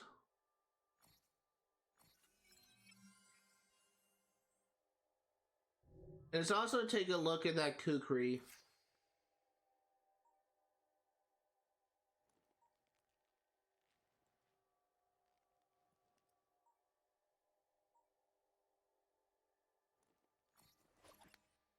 That looks so beautiful. And we need to be level 8 for the Master Assassin's Kukri. Look at that! That looks stunning.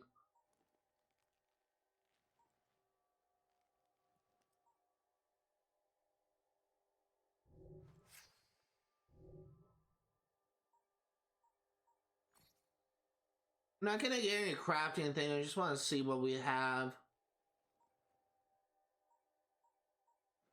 We're still trying to find, we may find the schematic for this in today's stream. It's possible it's schematic maybe in this district, but if we get that schematic today, that'll be a clear upgrade for us. Although, probably have some better items.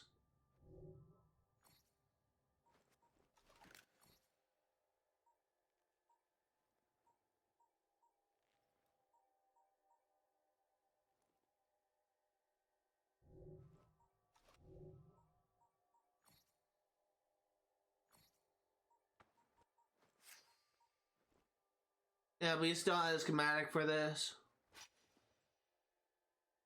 Can't make that. That'd be a good upgrade for Eevee, but we can't use it yet.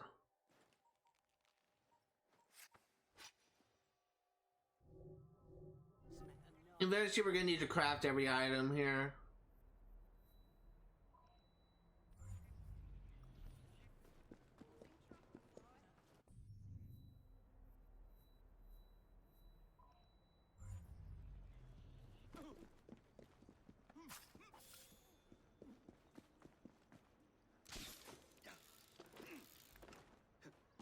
Been almost 2 hours since I started streaming. It's 13 minutes to 2 hours. See how much more we can get done.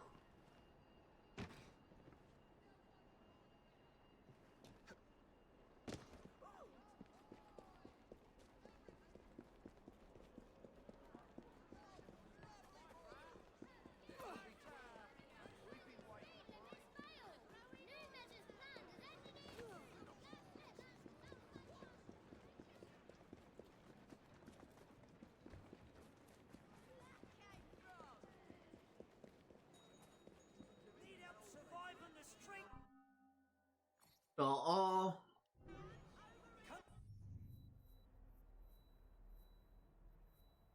do this last bounty hunt.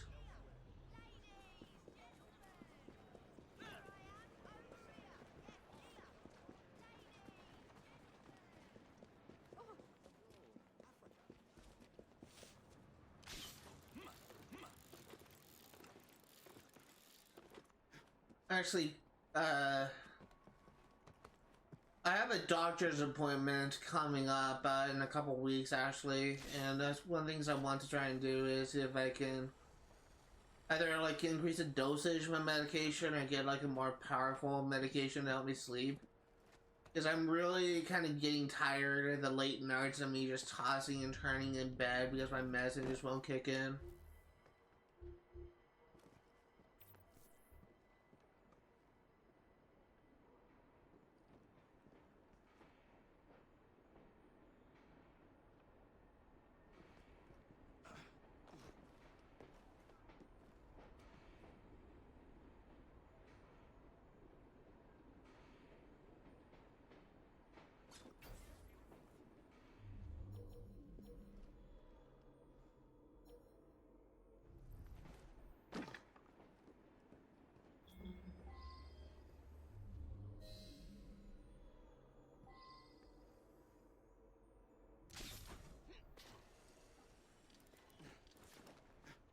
Gonna try and like do as much of this stealth as I can.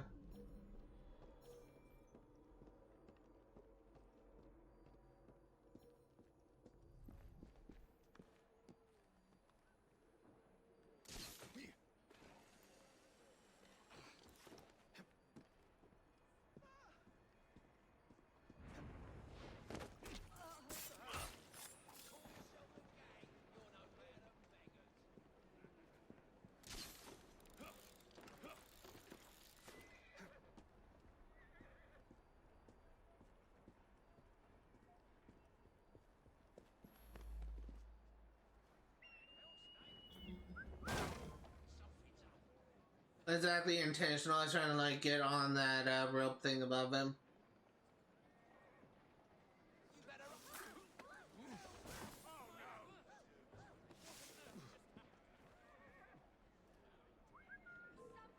silly buggers over there.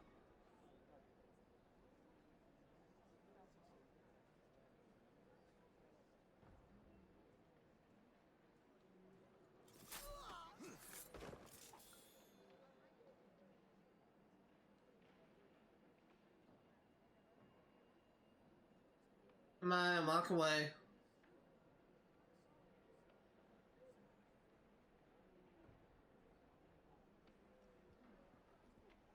I should probably pretend I can't see that.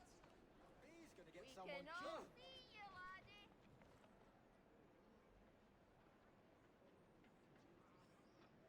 He's mad as a hat. I think I ought to be leaving. I detect a whiff of danger in the air. Oh, you're literally walking by freaking gang territory. Of course, there'll be a whiff of danger. There's someone playing tricks on me.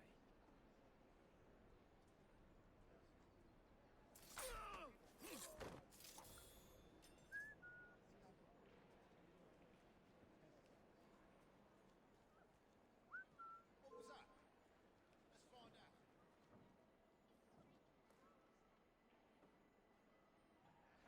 Someone, help quickly! It's a murder!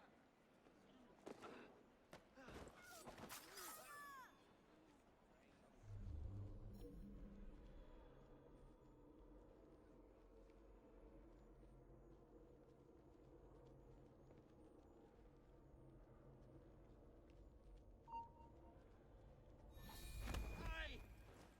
Who are you? And it'll be your last. Get off me! Quiet now. Don't want to disturb the prayers. All we did was steal a bit of metal. Out of every church in the district. Marty doesn't like the sound. Brings him back when we were...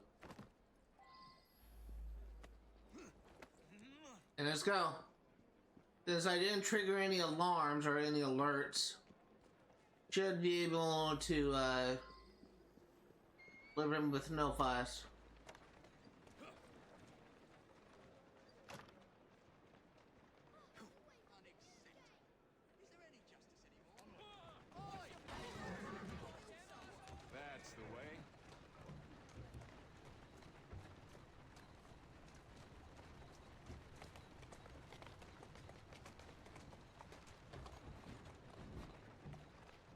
These streets are kind of packed. More for them my liking. Steady on.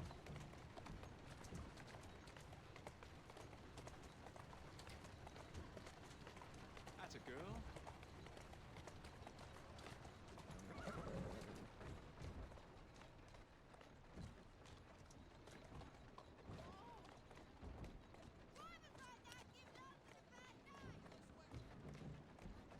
Who's a good horse? You are.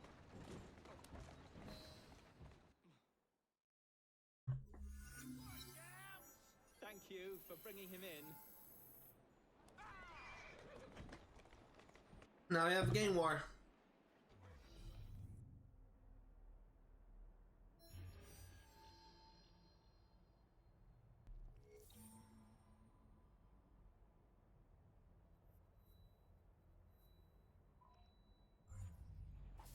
Let's go ahead and check the progress log. 40% completion. Let's take a look at associate activities.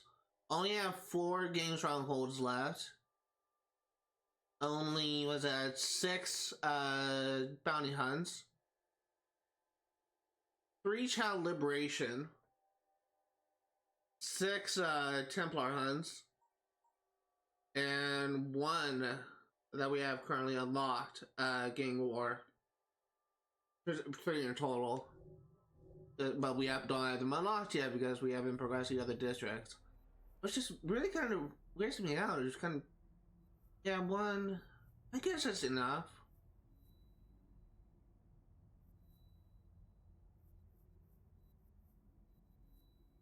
It's just gang war. No one looks out for the little one. No matter how well you dress.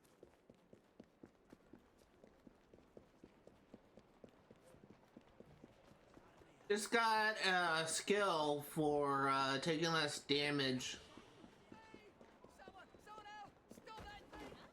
Just got a skill for taking less damage for melee attacks. So let's see how well we do here. Join us, Jacob. We're about to set out to fight the Blighters for the territory.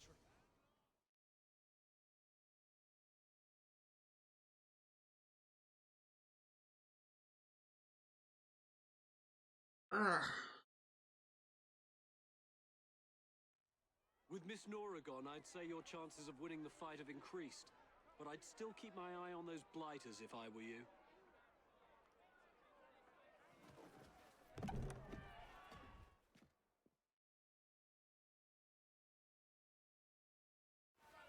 This borough belongs to us.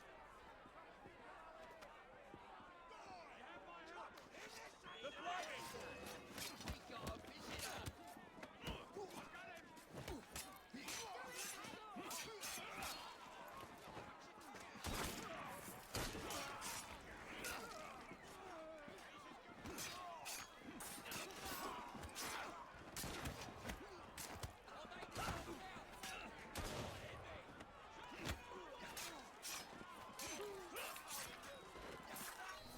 There you go.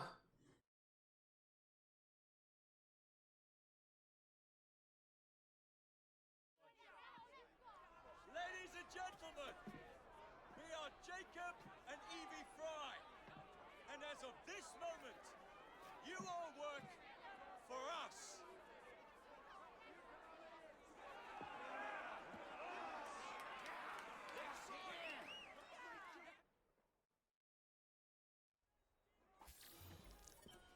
And conquer City of London. Let's go ahead and fast travel here, because we are going to be getting started on the many collectibles in this district. 65 chests in total. And we got 1 of them. And I think there's also 40. We'll check when we spawn.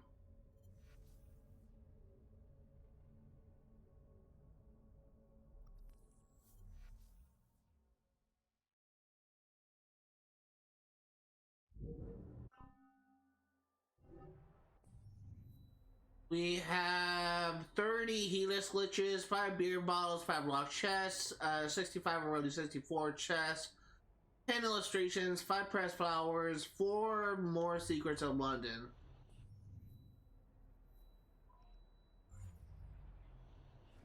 Let's get started. First and foremost, we're actually going to get the chess map.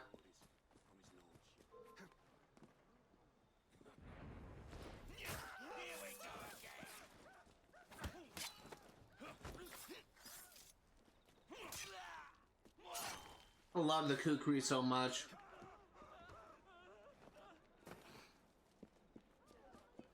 Gonna ignore the illustration for now.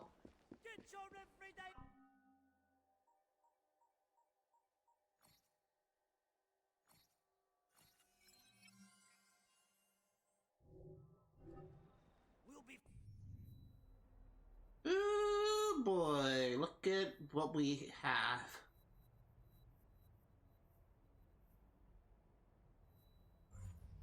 Let's go and get started. First and foremost, starting with this illustration here at pass.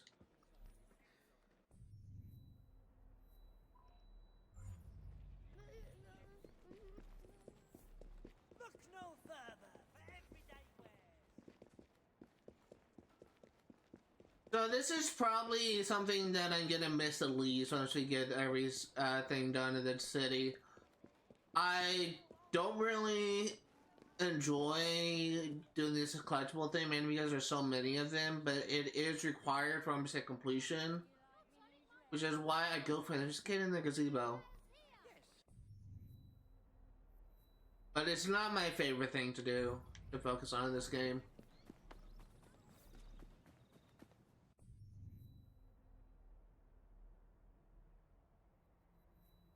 Can I...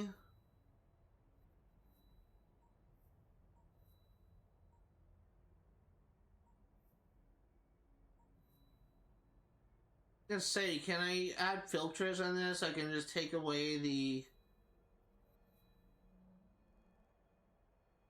Guess not. I suspect that there may be some collectible... Yeah, there's one right there. Just say there's... Let's say, I wonder if there are any collectibles that are just kind of hiding behind some icons.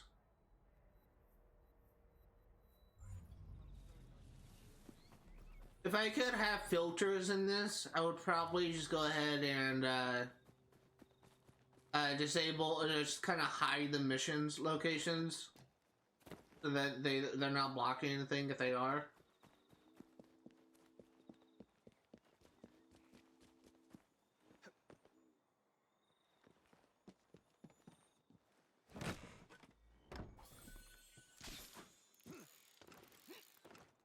As I said before, if you're watching this on YouTube, it's very possible that I may have hit my text limit in the description because it can only hold 5,000 characters.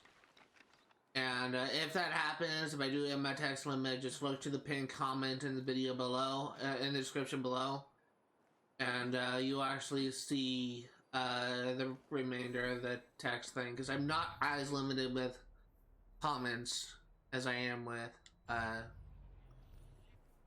description.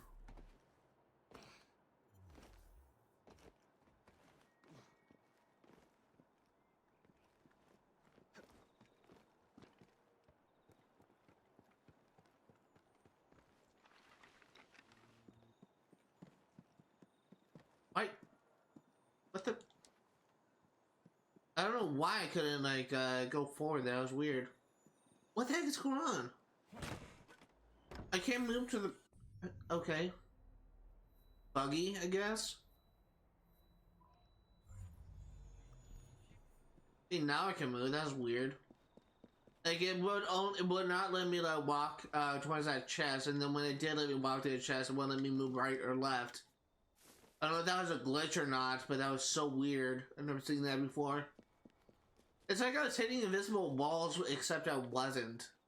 I don't know what it was, what that thing was. Because as soon as I unlocked that chest, I could actually move around again.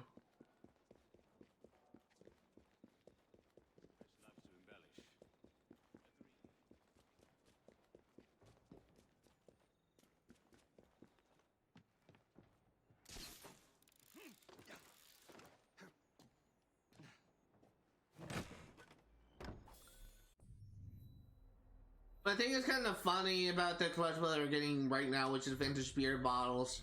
I think I mentioned this in a previous stream, but one thing I like about these collectibles is Sean Hastings actually somehow like makes the beer or tastes the beer in real life, and he gives like his critique on what it tastes like, and he's always so creative with how bad it tastes.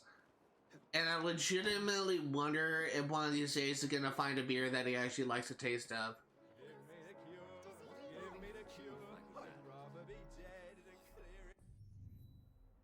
Be honestly kind of funny if he finds a beer that he likes and say, "Oh, actually, this beer tastes marvelous."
Found a body. There you go. 5 of 65. I don't really care about the cargo hijacks. The only thing that's necessary to do it. Apparently there is a mission tied to these, but we'll worry about that later.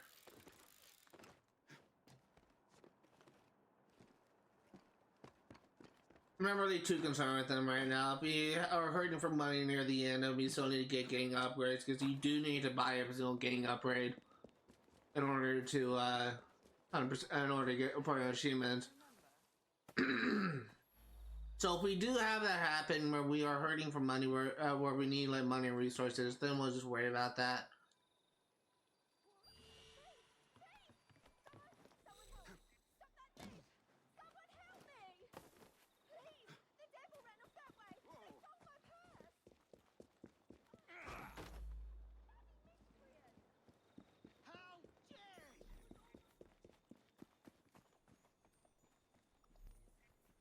Another pressed flower.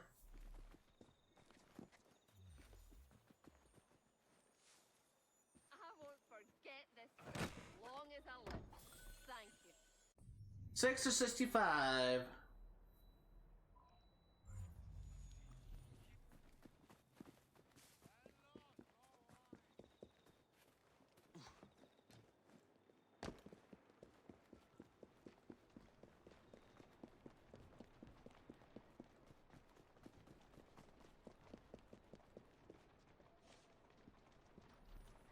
Two of 10.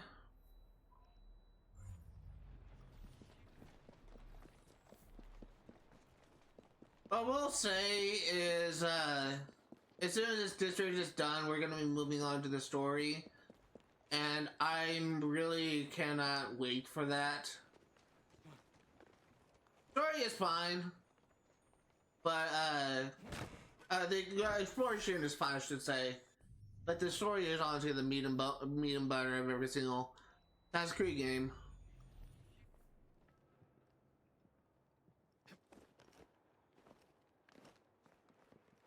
I think I got that saying wrong. I think the saying is bread and butter, not meat and butter. I was probably thinking about meat and potatoes, which is the other version of that euphemism.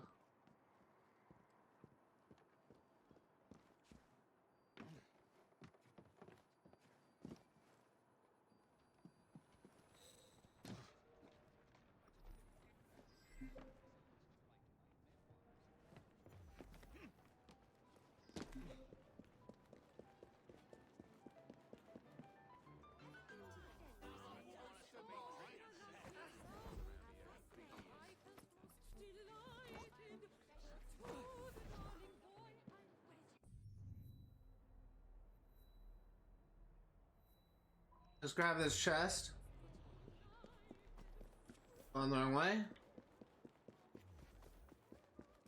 As soon, at this point going forward, when we clear an area of collectibles against Pacific Secrets of London, we're actually going to go back to Daruja's vault, and we are actually going to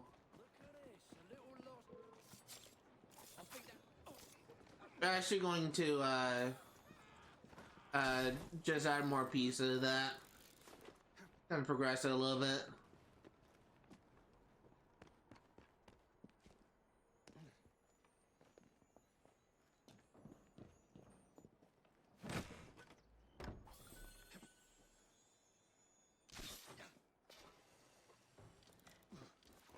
I will say that usually for Thanksgiving, my family has a ritual where we're usually go down to my grandma's house to have Thanksgiving dinner with my relatives.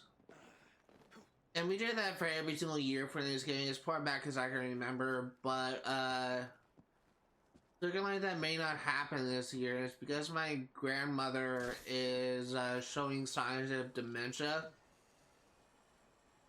where she's having a hard time. She's like forgetting like a lot of things, and she's making like a lot of mistakes and saying and doing things that she wouldn't normally do. My other grandma, my dad's side, she also had dementia. She essentially died of it with it in 2020. And it just kind of hurts me to see my maternal grandmother kind of suffering from the same thing. Last year's Thanksgiving was just kind of like a weird Thanksgiving, at least for me. And it was weird because, oh, there is a thing here. It was weird because,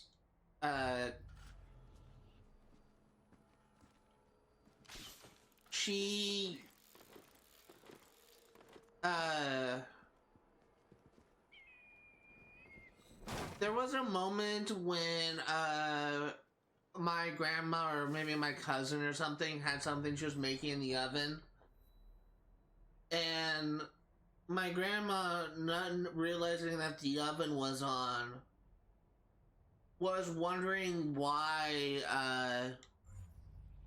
there was something in the oven, and she literally opened the oven, grabbed the piping hot plate thing and put it on the counter, not even realizing that the thing was hot. And she just did it nonchalantly in a way that was kind of, I guess, like, confusing, I guess. And she gave it to my cousin who was cooking that thing, and she grabbed it, and she had a visceral reaction to getting burnt by the pan. And it was just so jarring, at least to me, to actually kind of witness that type of thing.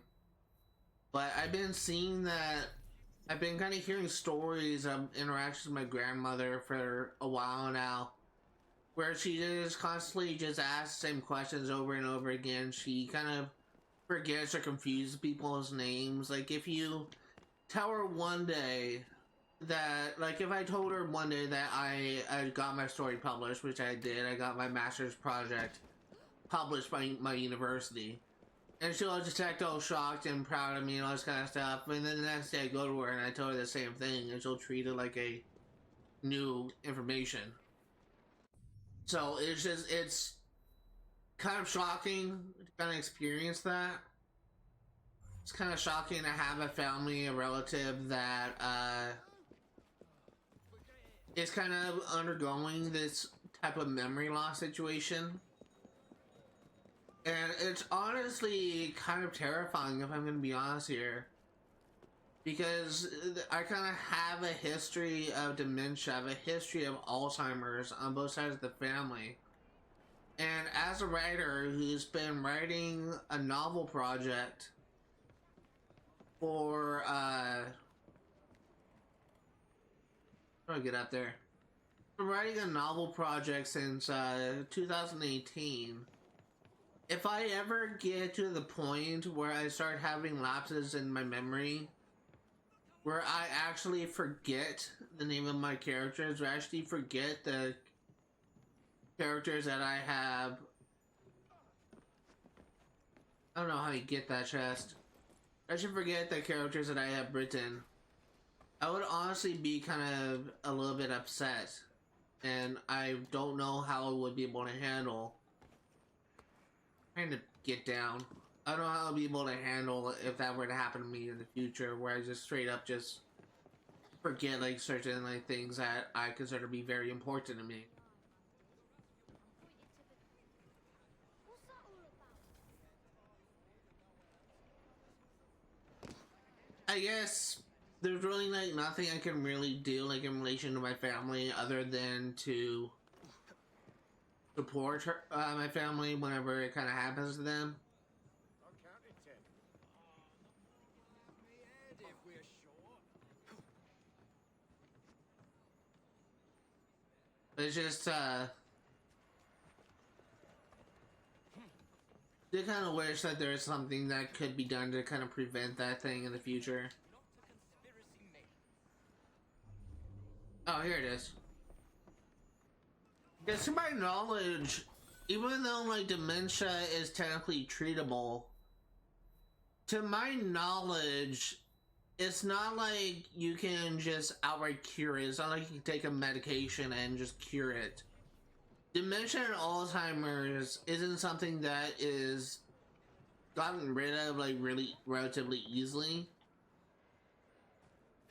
If you have it, they probably have medication to mitigate its effects. It's not something that's gonna go away. So if that type of thing happens to me like later on in my life, I don't really know how I'm gonna be handle it. I only hope that the medical sciences progress to the point where can only hope that medical science will progress to the point where it's up there, where it can actually do more than medicine can actually do more than mitigate the effects. It can actually eliminate the effects.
Hey, let's see. Let's grab this one, then we'll kind of flip around and just grab these guys in a line.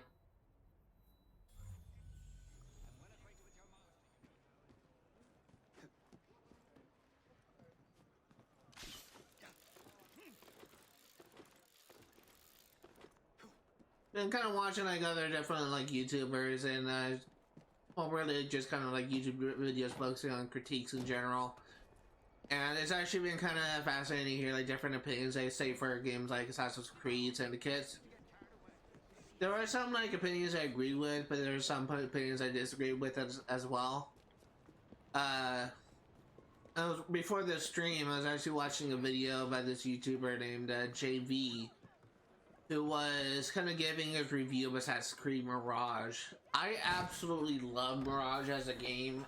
After like being completely broken, I guess you could say, after playing Assassin's Creed Valhalla, Assassin's Creed Mirage was such like a breath of fresh air afterwards.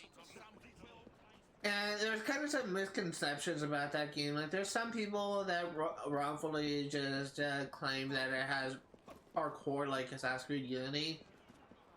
The parkour is actually more similar to Valhalla, but it actually has several improvements that makes the movement more fluid in comparison to how clunky the movement was in Valhalla.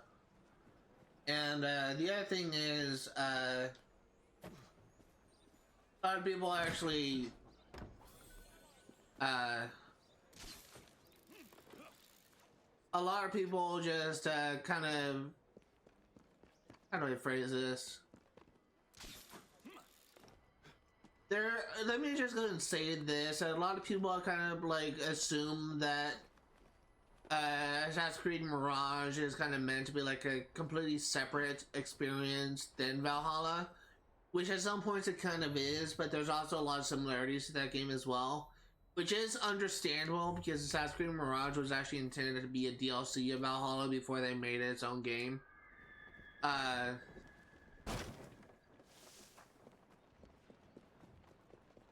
It's still like a very enjoyable game, and I actually rate that game like much highly than Assassin's Creed Valhalla or Assassin's Creed Odyssey. That game is short. It's short, but it's really good. And I really wish I would have made this DLC for that. I would have loved to see the DLC for that game. And honestly, like, after playing Valhalla, I was kind of, like, mixed about the idea of Basim as a protagonist. But, Assassin's Creed Mirage kind of made me believe it. It actually kind of made me... Did I miss something? No. It actually made me really kind of look forward to the idea of Basim as a protagonist.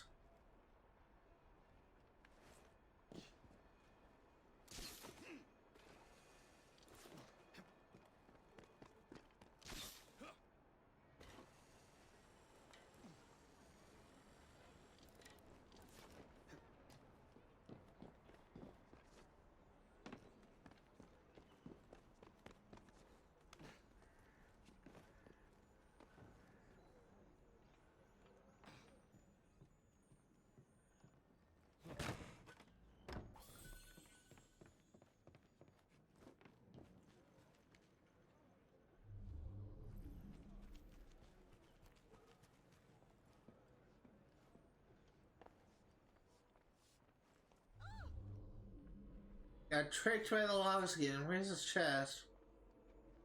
Up there.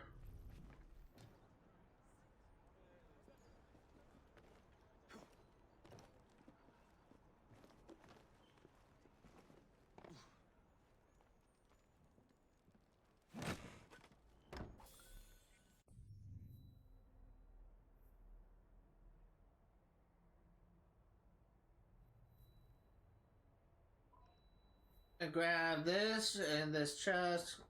That illustration, I'm gonna work our way down.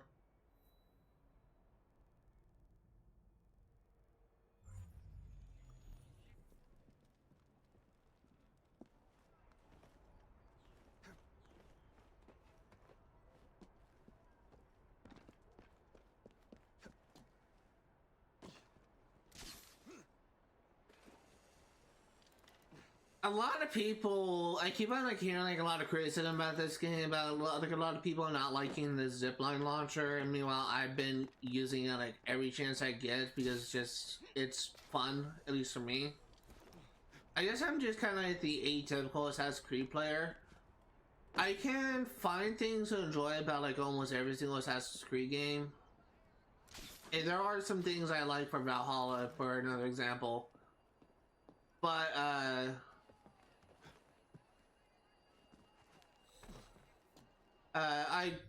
things like the zip line, for example, is kind of something that I actually do kind of like as a feature. It kind of makes traversal like easier, in my opinion. But yeah, I think I remember hearing that the reason why they did that was actually because of the fact that they made the buildings further apart, so it's kind of harder to free run. Honestly, I don't mind that feature. I actually think the city of London looks stunning in this game. But I also understand the reason for people's like dislike for this game, for that criticism. Is it is kind of satisfying to just climb up a building and just free run at the top, but I both understand the reason why they didn't go that route, and I understand the criticism for them going that route. As I said, like, I'm kind of like a odd Assassin's Creed fan, where nice. Avoid that. I'm kind of an odd Assassin's Creed fan, where it's very easy for me to just be swayed by other people's opinions because I listen to different like people's critiques and I understand where they're coming from. And this is kind of said for both stances. I understand where they're coming from, and there are some points where I do agree with it and some points where I disagree with it. But I'm willing to like listen to different opinions and sometimes even swayed by them. And a lot of my opinions about this game aren't necessarily my own, but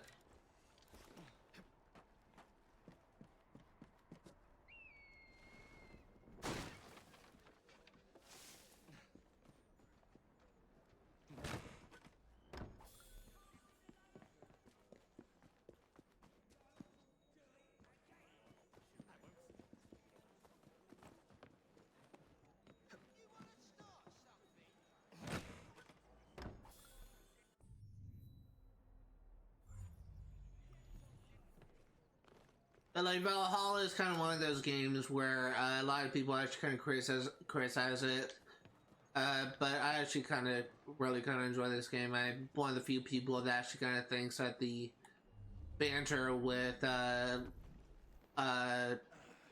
Jacob's humor and but like a lot of people actually kind of hate on Jacob. I actually kind of think it's like very funny. That's mainly because I kind of like that type of humor.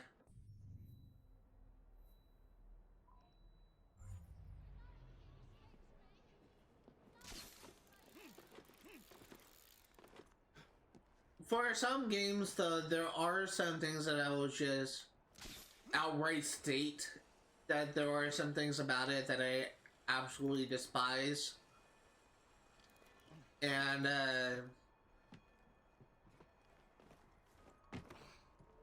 like a key example is I don't like how they kind of handle like some of the RPG elements of the RPG games. I honestly kind of think that Assassin's Creed Origins is the best of the 3 RPG games. What I think they should have done in Assassin's Creed Odyssey to kind of make it more enjoyable, and this may be a very controversial opinion, but they shouldn't have done the multiple ending thing with Assassin's Creed Odyssey and Assassin's Creed Valhalla as well. And that's kind of one of my biggest critiques with those RPG games is you're essentially, this is something that I actually kind of got in arguments with people.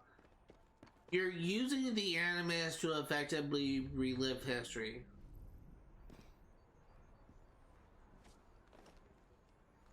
And history is something that is set, it can't be changed because it already happened. So it doesn't really make any sense to me how you're playing an RPG game, especially for Odyssey, which takes place at 300 BC.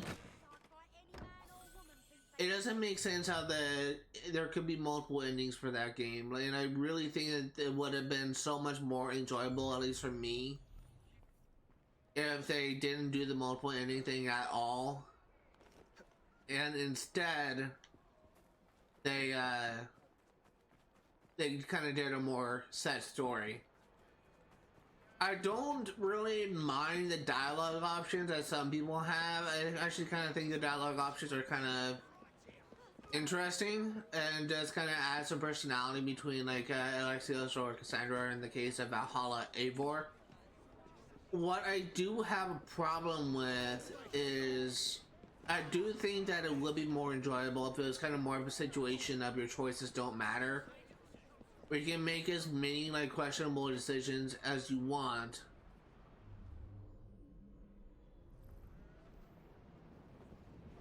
Okay, well, this was a mistake. You make as many questionable decisions as you want, and it won't really affect the outcome of the story.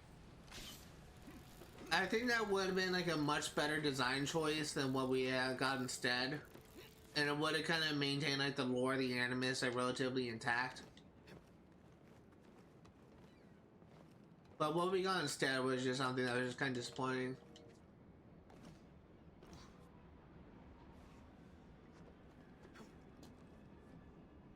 And while we're talking about multiple endings, there's also something else that I should also state.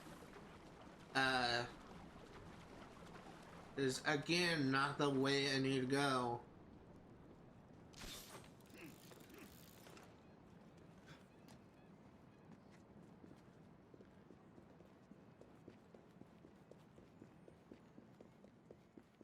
Or maybe it is, okay.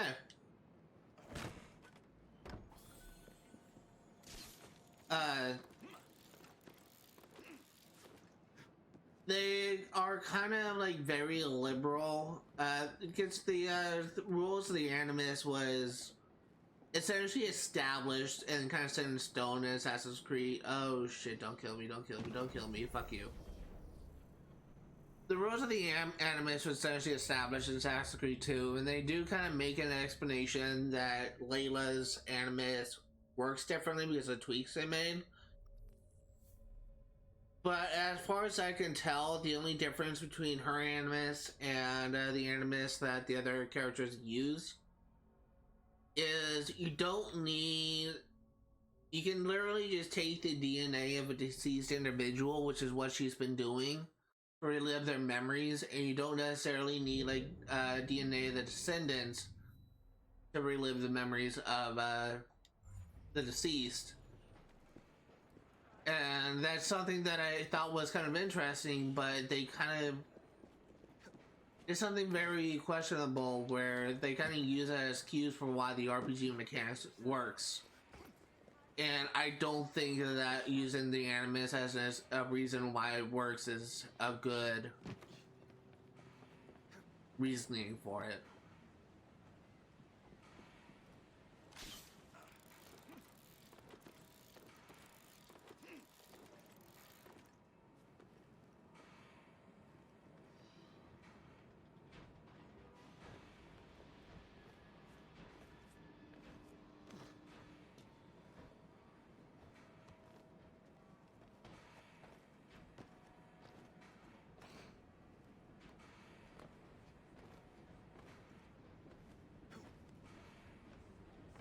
Like a dairy farmer, 'cause you fight like a cow.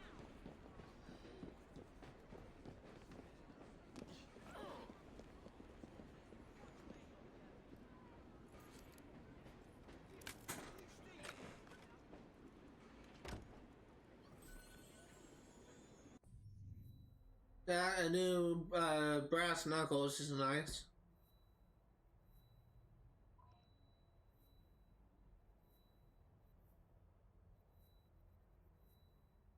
Just trying to plan things ahead of my mentally.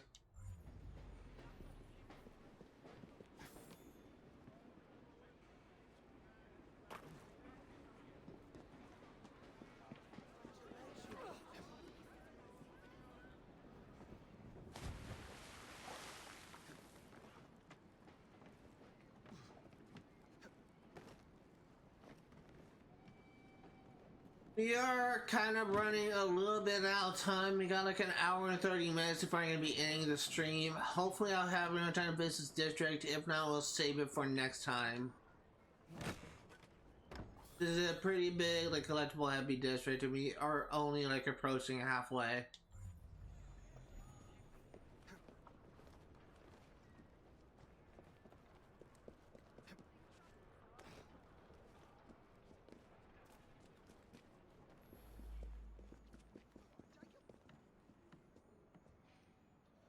I wish I could use my zip line indoors.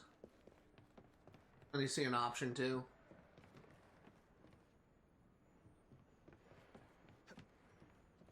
Well, there's a chest here.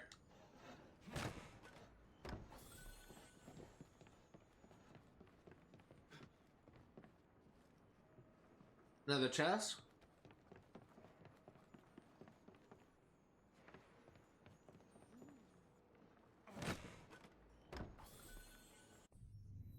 Not even like halfway there. I think like 32 or 33 will be halfway.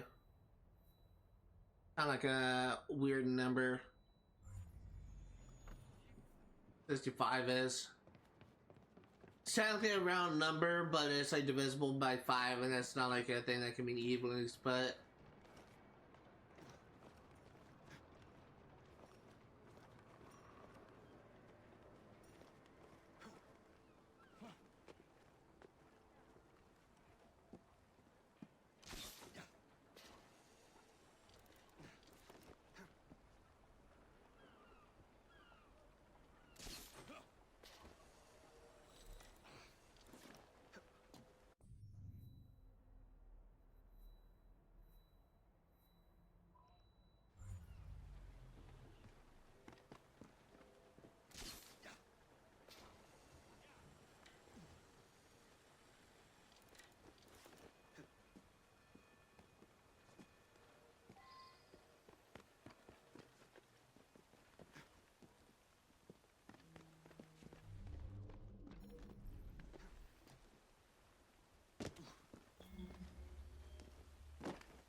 Here we go, 29 to 65.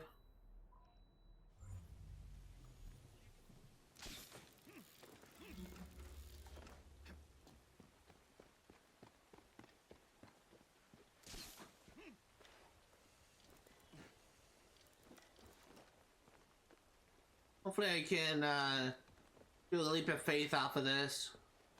I'm assuming I can. Use the high points out of a hay bale below it.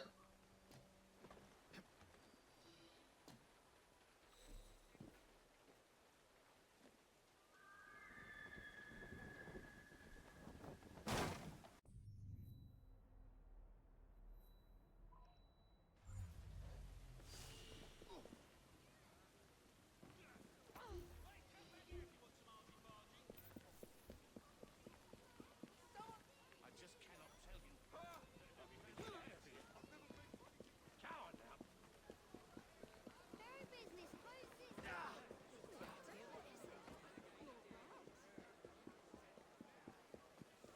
this? And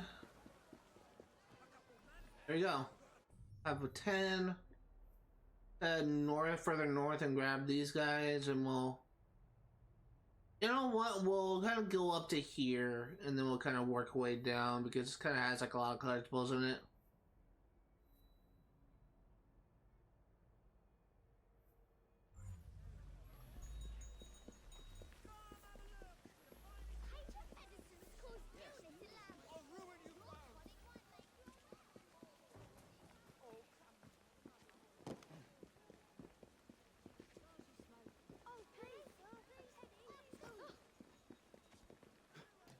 These streets aren't safe at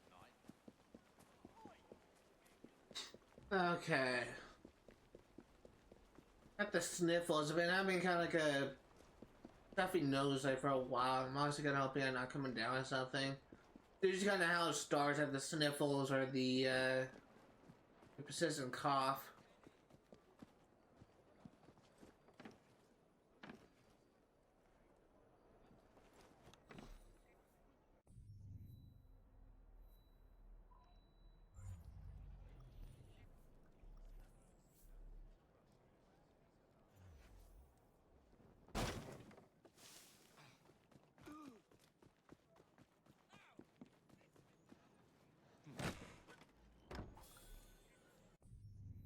$30 of 65. Let's grab this locked chest.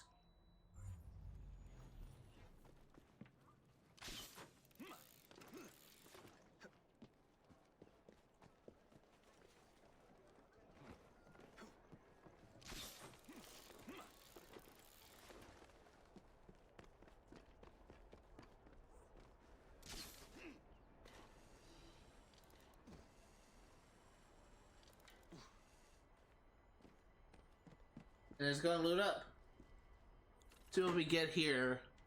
Last time we got brass knuckles. This time it is schematic hallucinogenic dart upgrade 2.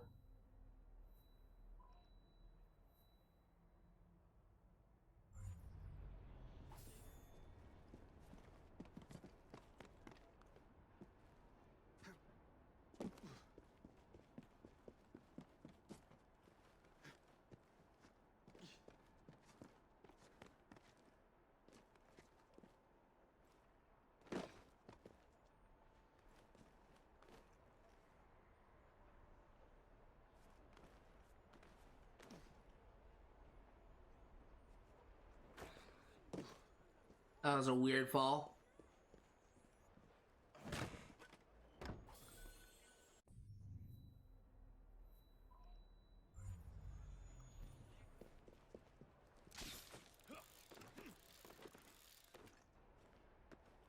I was actually kind of introduced to a new show, not really a new show, it's been out for a while. But there's a TV show that has been on my radar for a while. I didn't know what it was about, but I knew of it. And now that I kind of watched a video just kind of bringing it up and comparing this show with another show that's universally hated, I actually kind of want to watch it. I kind of want to watch this show. It's for those curious. It's Dan Versus. And that show is actually, I kind of watched like a little, this video I was watching was kind of comparing that video, that show with Velma. It was a video like talking about like how to write jerk characters. And essentially arguing that the writers just don't really know how to write a jerk character, and they kind of failed with doing that with Velma. But meanwhile, he was comparing that, he was saying that how the writers have written Dan for the TV show Dan Versus is an example of how you write a jerk character. And I was actually kind of watching that, and I was just kind of watching that video.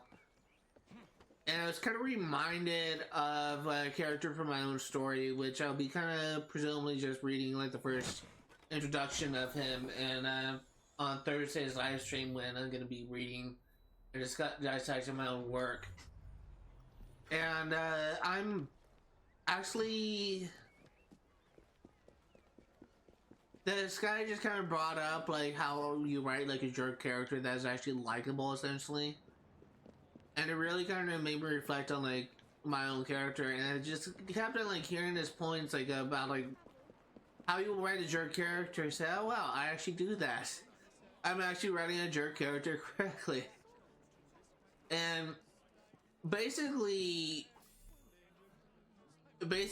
what he was saying like in relation to how to write like a jerk character is, from what I understand, there has to be traits about the character that are likable. There has to be a way for their motivations to be understandable, relatable to the audience. And that type of thing is something that Dan Versus does well. And that's the type of thing that Velma doesn't do at all. And I just, while we're on the topic of Velma, like as a Scooby-Doo fan who kind of loved to watch like the old Scooby-Doo cartoons on Boomerang, a DirecTV channel, and who watched almost every single like spin-off that came out of it, and actually used to own the VHS for the live-action Scooby-Doo movies. I was really kind of disappointed with how they were handled Velma, and it was very disrespectful to the source material in my opinion. And they kind of took like a beloved character and made her abhorrent. They just completely bastardized her character. And I can't imagine that the original writers of Scooby, I think one of them has actually died recently, I could be wrong. I can't imagine that they're too happy about the fact that their character was essentially destroyed by this really freaking hack writers.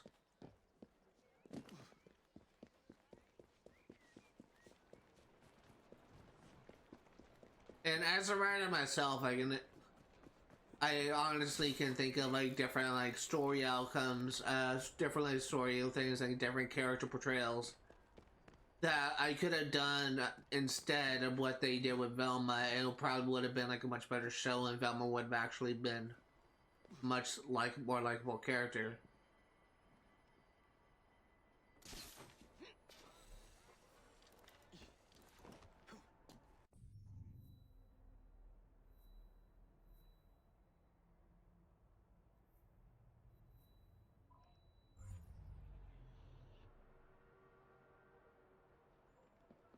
Unfortunately, it didn't go that way. They're really like, it's like they were caring more about like calling out like issues with things that don't really exist, I guess you could say.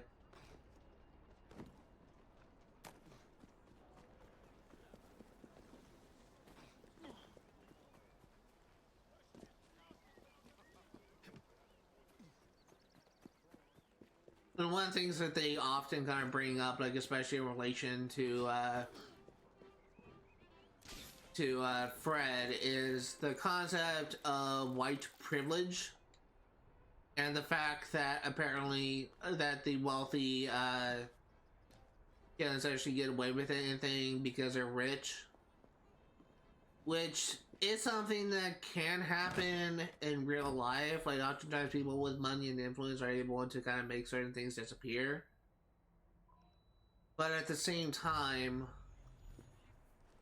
I kind of feel that with what's going on with Trump,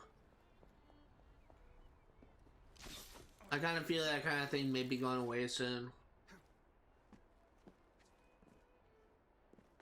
And I try to like leave politics outside of my streams, but I do kind of think that Donald Trump may be the person that kind of changes how the law works, how the law applies to certain people.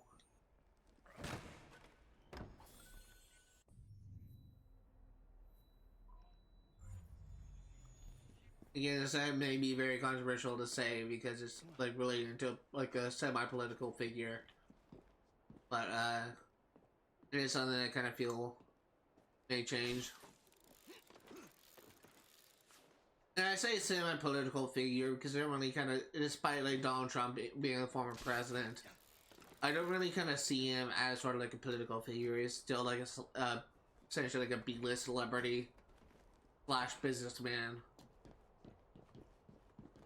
And it was never really good in the field of politics.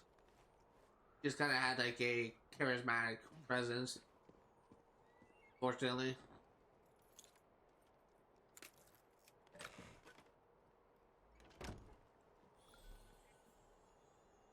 Baron Jordan? What was that?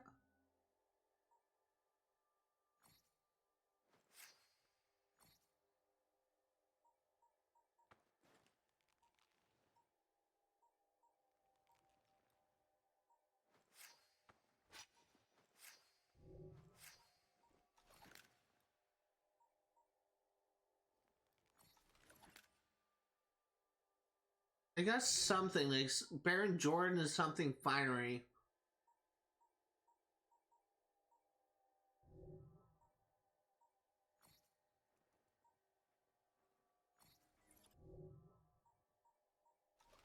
I don't know what it was I got.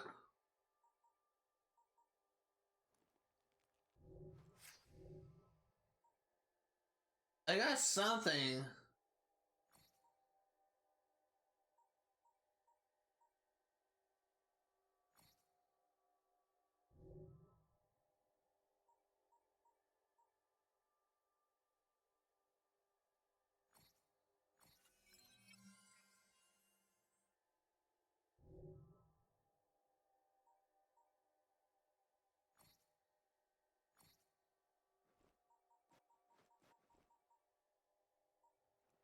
Oh, it's this. Oh, that's an outfit.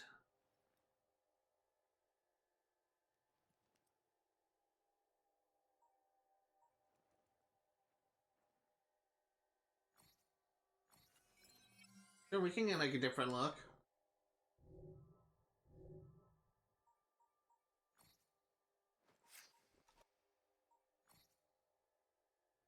So this increases throwing knife capacity by 2.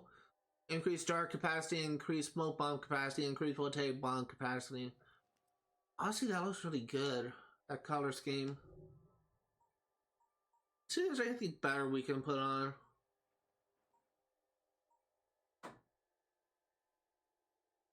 I'm like top if I'm gonna be honest here.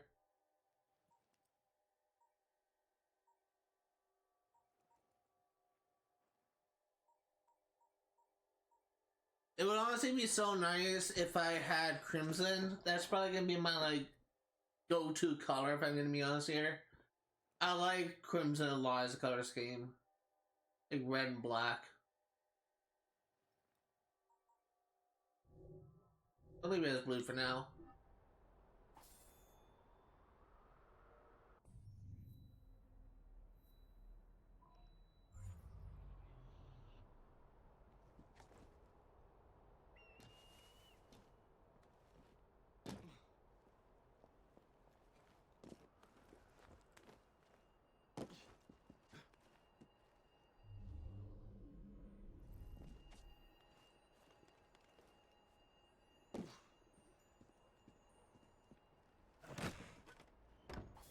I didn't realize that it was an outfit. I honestly didn't know that you could craft outfits. I think they're unlocked via mission rewards. The outfit actually looks really good for Jacob. Just kind of wish I had crimson. If I had crimson, this outfit would be perfect. I probably won't get crimson until later in the game.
I was worried I was gonna pick that up.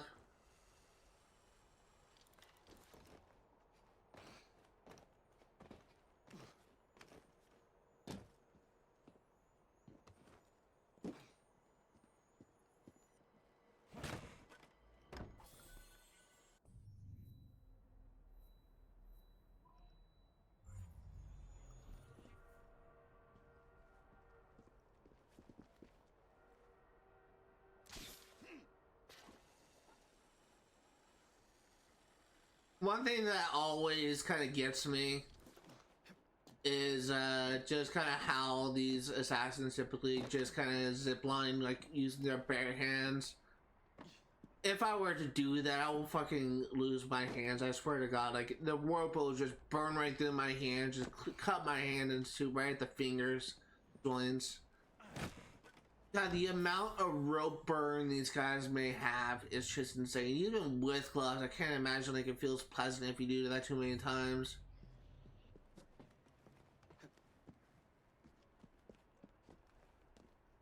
And I think there are some games, like some of the older games, where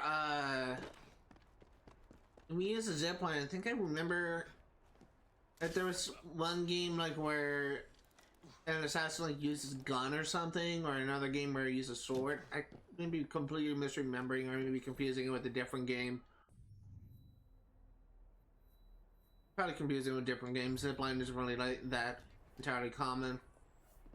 Maybe misremembering the gun thing with something in Far Cry. That may be it.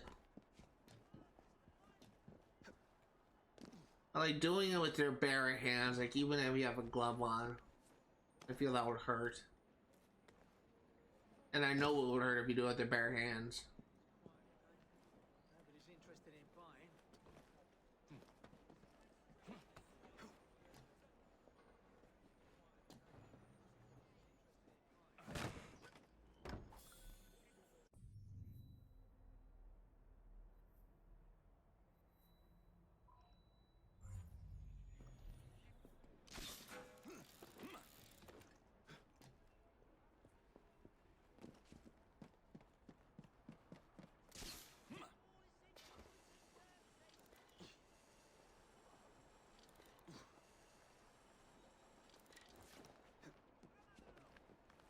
probably be the last district we clear out for a while.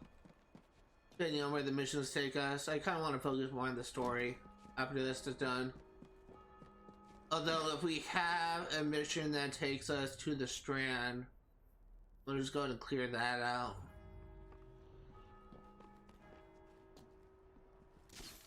Only reason why I've been trying to focus on like clearing up like these 3 districts, the Thames, the Southwark, and the City of London, is because we had missions that took us to these areas. I just want to get them done so that we can try and like clear this, do those missions and kind of clear areas.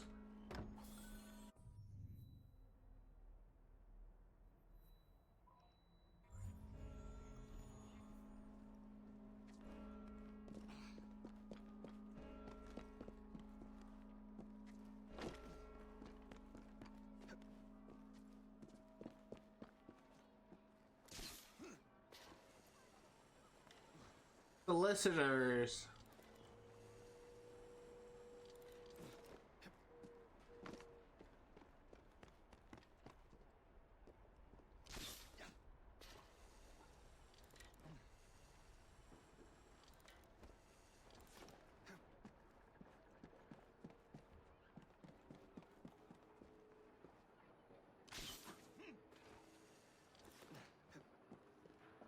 And let's grab this.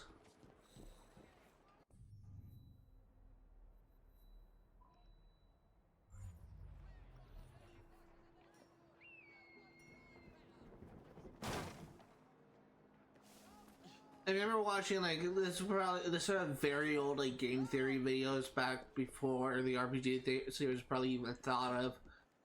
A very old like game theory video was has map had like describing like the logistics, what would happen if you really like dove into like a hay bale from like top of a building, and he basically just concluded at the end that if you try to do that in real life, every bone in your body was actually broken, which obviously, but it's kind of funny to me. It's also kind of funny to me how MatPat kind of handled his retirement from YouTube. Essentially, he kind of did that like really gracefully, I guess you could say, and it's honestly kind of sad that because he's been on YouTube, been a YouTuber for years, like decades even. It's kind of sad that we're now in a world without him, like leading Game Theory and his other brother and sister channels. There's a lot of like classic Game Theory videos that I love that I thought like made more sense than anything explained in game. And there's actually some like Game Theory videos he made that I actually kind of viewed to be canon because of it, because how well written was. But he also has some theories that are just kind of out there. And you can honestly say that if he wasn't like so eloquent in his speaking, if he didn't speak with like sort of confidence, then I'm pretty sure that there would be many more people that would just kind of laugh him out the door.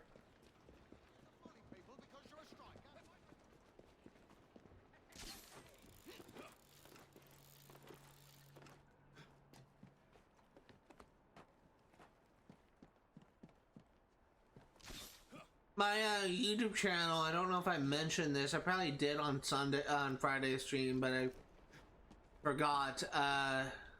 But my YouTube channel recently hit 100 subscribers. I've actually been noticing that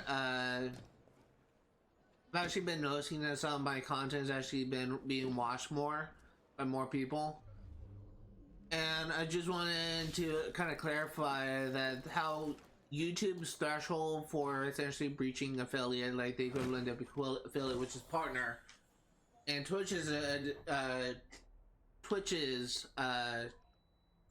version of affiliate is actually very requirements for affiliate is actually very different, in a sense that it's technically easier to become affiliate than it is to become on Twitch than it is to become a partner on YouTube. But they all essentially do the same thing. But one of the things that one of the main things it does is it essentially allows YouTube to or Twitch to run ads on your account, which could in turn allow you to make money. And the paycheck you get from like YouTube and Twitch is essentially minimum wage. I think it's actually less than minimum wage in America, because I think they actually kind of increased the minimum wage quite a bit. I first kind of heard talk about that, but the requirements for Twitch is to have 50 followers, which I've already met. Stream for an average, stream for about like 20 or 30 hours in a given month, which I easily already have just by streaming normally. And the other thing, which is kind of like really difficult for me to attain, is have an average of 3 viewers a month. And if I was like a traditional streamer, if I didn't like do 100% playthroughs, if I played more popular games instead of just playing the games I want to play. And this, I may have been affiliate by now, but because I'm a completionist, because I like to play games where I'm saying completion, and because that kind of sucks. Because I am playing games that are not as popular as some of the other games on Twitch, it's actually very difficult for me to get the third category, which is have an average of 3 viewers in the past month. And I've been trying to work with different people, trying to organize people to come in and just kind of like watch for essentially 28 days, because it kind of goes by that number. But so far it's actually been very difficult. It's been very difficult to actually attain that, and I'll probably attain it someday, but not gonna likely gonna be soon. But YouTube's requirement for a partner is actually a little bit more harder to attain, where it actually requires 500 subscribers, and I've just reached 100 subscribers. And you have to have about 1,000 hours of watch time within the past year, as well as one other category that is escaping me. And I'm trying to think what it was. Watch time, subscribers, one other thing.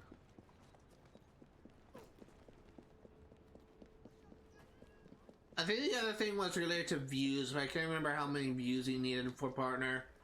And there is an alternative for one of those things where you need to get like X amount of views or watch time.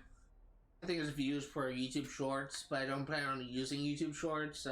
Well then, if all you want's a kiss, Well, that's very nice of I'm happy to oblige. I'm away from that. It's honestly kind of I'll probably will get like partner and affiliate soon, but at sometime in the future, and don't really doubt that being happening, but it definitely would probably come a little bit faster if I just kind of change how I've just been handling this channel. But I don't want to like be popular simply. I don't want to like play popular games and games that I probably won't enjoy as much if I'm just doing it just for views. That wouldn't be as fun for me. I feel like I would be kind of dishonest in my commentary and my content. Or to play games I want to play, and then games that will give me more attention.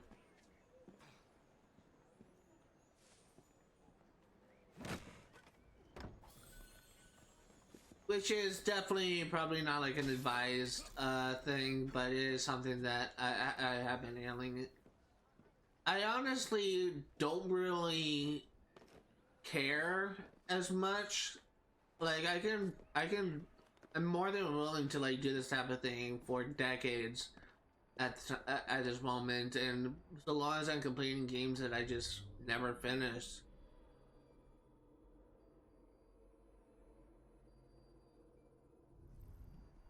So long as I'm completing games I just never finished, so there it is. Then I think that I'll be happy, but It is kind of nice though to see that number of follower goal and that subscriber goal just go up. It is kind of a unique experience. So I am kind of grateful for all the support I get, but as I've been trying to say, it's like, it doesn't really matter like how long it really takes me to reach those goals. Just so long as I'm doing this to have fun, building a community, all that matters to me. I actually kind of got into an argument with someone because I just had a hard time like saying what I've been actually what I actually mean regarding my motivations for YouTube and Twitch. And it's not one of those things where like my English, my linguistic skills is not that great, where I kept on like saying things that I don't really mean, and people kept on like taking things as these people kept on like taking things I've been saying in the wrong way. And I just want to like clarify, like, I'm very grateful for the amount of support I've been getting, but I'm also content with how things are right now. Like, if I get affiliate or partner like tomorrow, just for some more extreme thing, like, I'll be happy, of course, but it's not gonna like change how I'm gonna be handling this channel. I'll still be playing games that I never finished as grown up in. I'll still be working on 100% games. The difference is I will be able to turn a hobby into a job.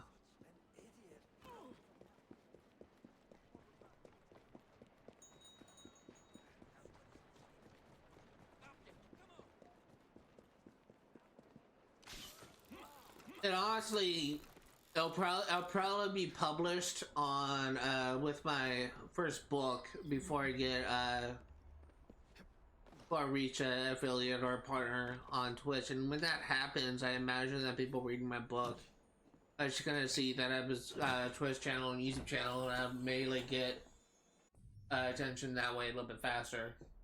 Because I am kind of planning on just kind of adding YouTube and my YouTube and Twitch channel as part of my social media things. And I'm hoping that when people see that when they buy my book, they'll be kind of more inclined to check out my channel and actually gonna see me live and that kind of stuff. And who knows, maybe that will be the thing that will allow me to get affiliate or partner. I don't know.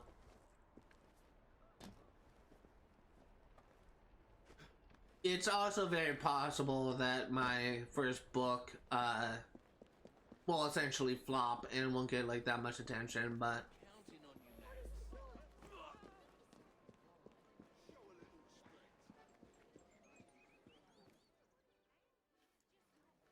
uh 616 Natron means, is this game good? I always want to play it and see if it is free on PS Plus.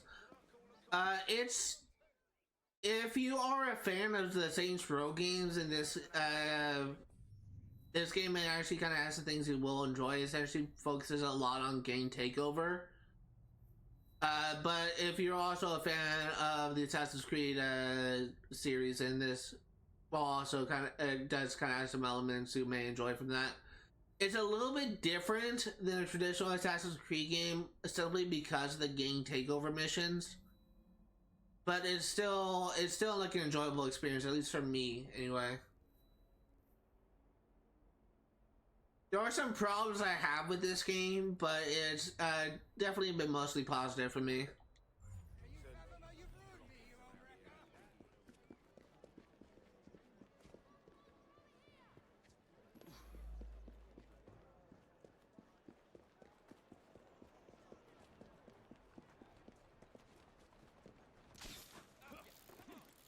But if you think PS Plus is essentially like Game Pass for PlayStation, if you can play it free on PlayStation Plus, you won't really have anything to lose. So I honestly just kind of encourage you to check it out and see if you like it. I like it, but I'm kind of like a atypical Assassin's Creed fan where I kind of like a lot of Assassin's Creed games. I'm looking forward to Shadows. Oh yeah, me too. I pre-ordered the collector's edition at GameStop.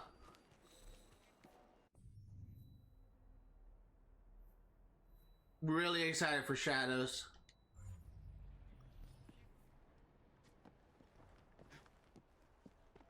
You get hard copies? Yes, I will be getting the physical copy of Shadows through GameStop. And for whenever I get Assassin's Creed games, I just kind of like getting the steel books. I'm kind of both digital and hard copy. It just kind of depends on the games. I actually, at one point, I had like over 100 physical copies for like different platforms. And unfortunately, I kind of had to experience a natural disaster where I kind of encountered like a wildfire that kind of burned through my home. And I lost pretty much all the games that I had bought, like all the physical games. And unfortunately, even though I had proof that I bought some of those games recently in the last year, I couldn't actually get a replacement for those games because GameStop requires you to bring in a physical game with a stupid sticker on it. So I ended up having to buy like a lot of my rebuy like a lot of my games I lost. So I've been more digital lately than I am physical, but there are some games where I like to get physical copies. I'm not trying to deselect that, I'm trying to grab this chest.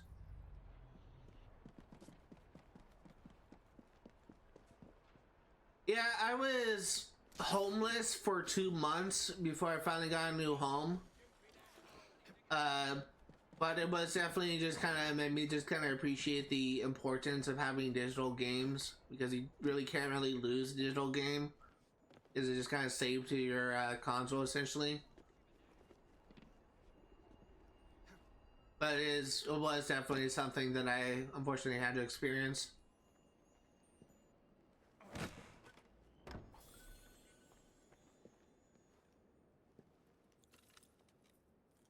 It's fine. Caps don't really bother me.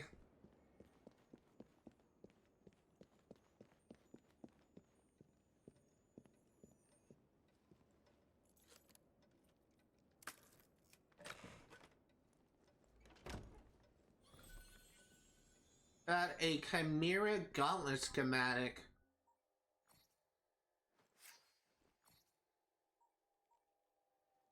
It's level 9. Oh, I'm not gonna be able to craft that for some time. What is it about Shadows you like about? I like the setting. I'm one of the people that have been really looking forward to a feudal, like essentially like a Japan setting. I don't really know if it's actually supposed to be feudal Japan. I can't remember like the time period that feudal Japan is set in, but I'm really looking forward to the setting of Japan. I'm also kind of like the idea of like the dual protagonist kind of thing, and I probably will be playing a lot of Naoe. I generally like to stick with stealth if I can. Trying to find the exit to this place. There it is.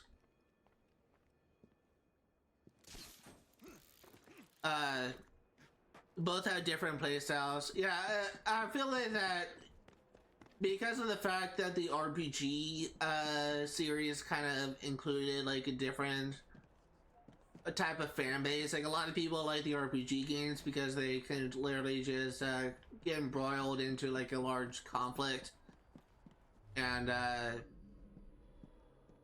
just kind of like fight with like essentially no consequences essentially. And I do kind of like the two different playstyles of Yasuke and Noe kind of appeals to like both characters, and I especially like how essentially Yasuke is definitely kind of described to be like a full-on combat character, and like stealth isn't really his thing. Because with the way that the different characters kind of worked in the past is you like for this game for example, like Jacob is more combat focused, but he can still like do stealth really easily.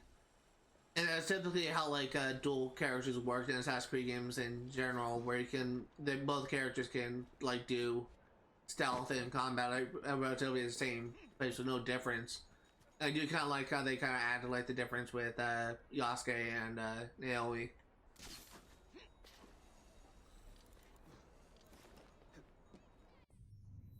I haven't really like kind of seen like the difference between like a stealth if you were trying to stealth with Yasuke. I haven't really like seen gameplay of that, but apparently like it's stealth just doesn't really work with him because he's like a big guy in like heavy samurai armor.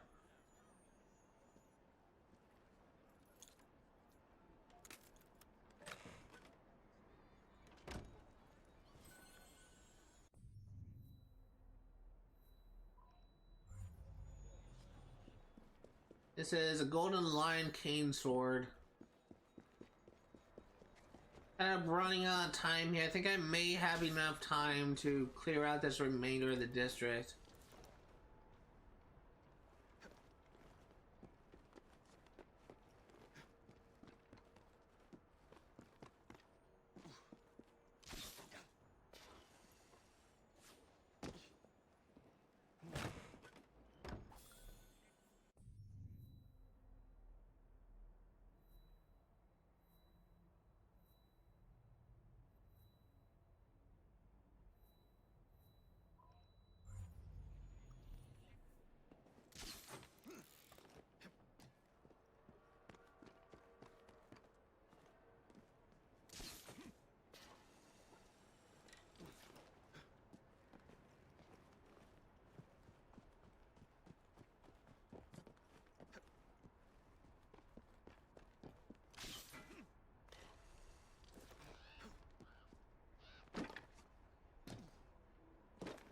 Okay.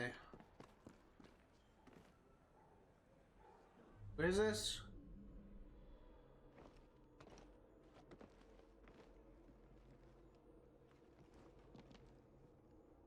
Go up?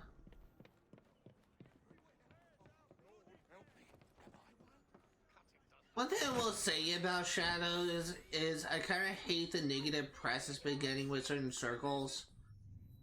Like, it seems that there are some people that just rather shit on the game rather than just kind of see what the game looks like when it's out there. It's just one of the main things that people have been like kind of shitting on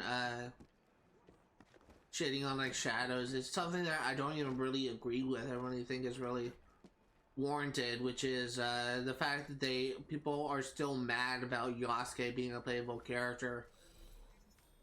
Like, people are so freaking stupid, I swear to God, where they throw away like DEI and woke around, even though I don't really think they know what those words mean. And people are still kind of attacking Shadows for being a quote woke game and Yasuke being a DEI hire. And meanwhile, there's also like different criticism for that for Shadows, or some people are just kind of attacking the Yasuke for essentially claiming that Ubisoft is changing history by making Yasuke a protagonist, which there's literally a gap, like a huge gap in Yasuke's life that we know nothing about because there's no documentation of what happened to him after a certain point in history. We don't know like how he died, we don't know like how he lived after Nobunaga's death, I'm pretty sure.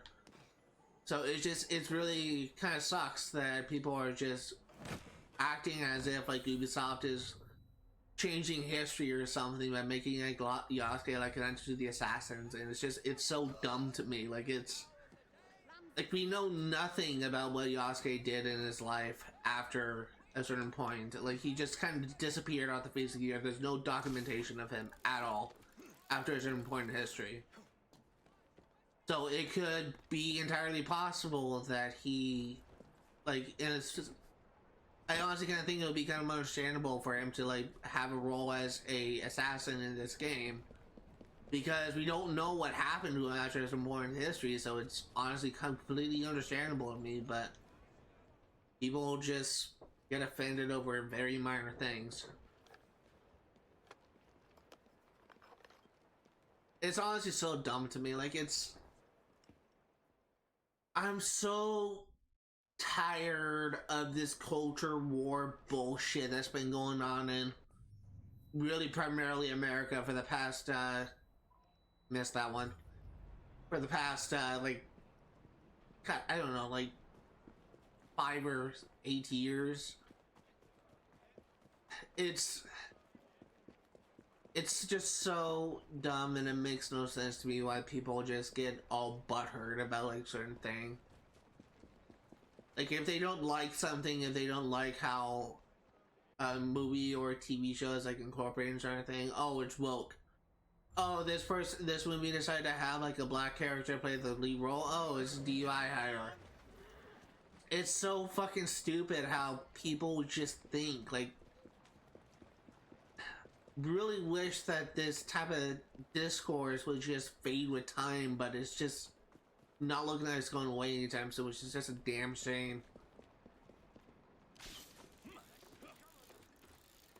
And it doesn't help that there are influencers on YouTube and Twitch, and there are politicians that just use this type of language as a weapon to attack things they don't like. It's just so dumb to me.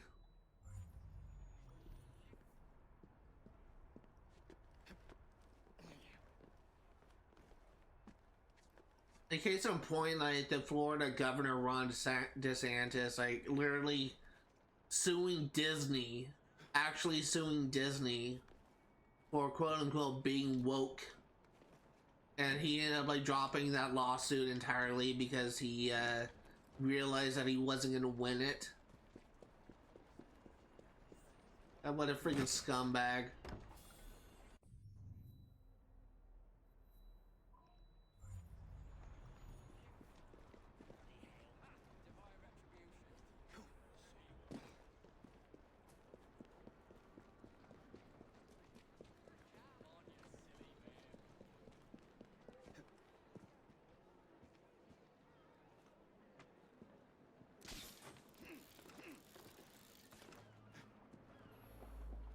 And it just kind of sucks. Another thing I kind of dislike about that type of thing is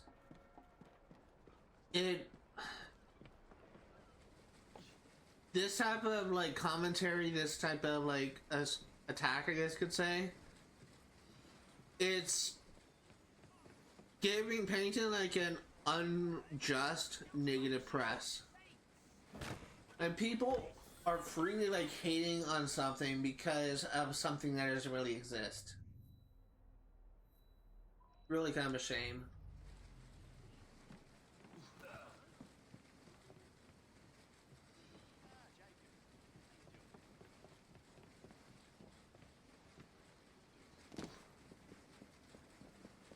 That leg feels dead. Like my muscle on my leg is actually starting to really hurt.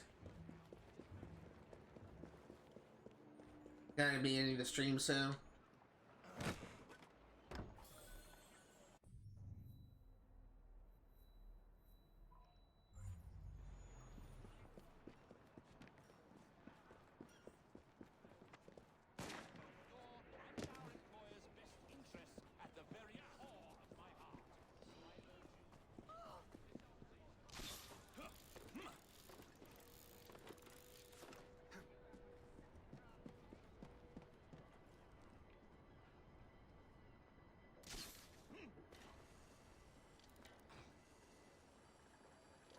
Nope, didn't get it.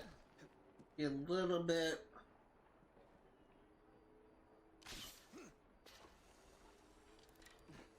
How do we...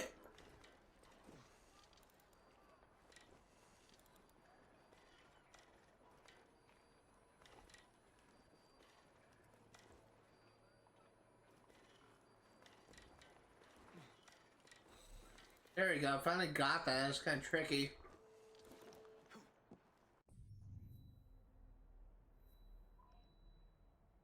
So we have 5 chests.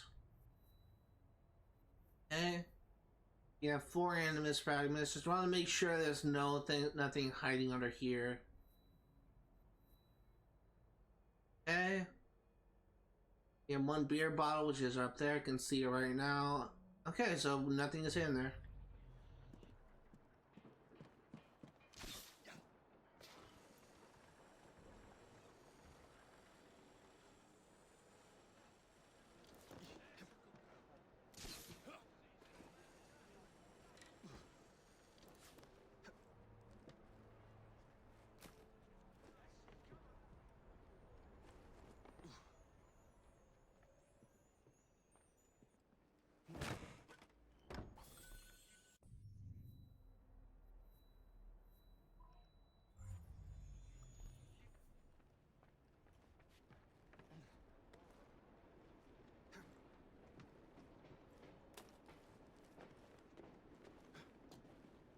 So, one thing I also want to say, it looks like that we need to do a leap of faith off of that. When this is over, and there's a couple things I want to do before we wrap up the stream.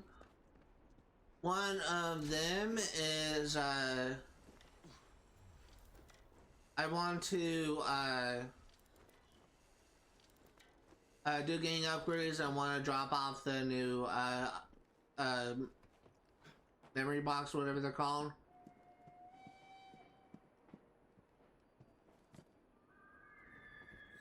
There we go. At the Bruges vault.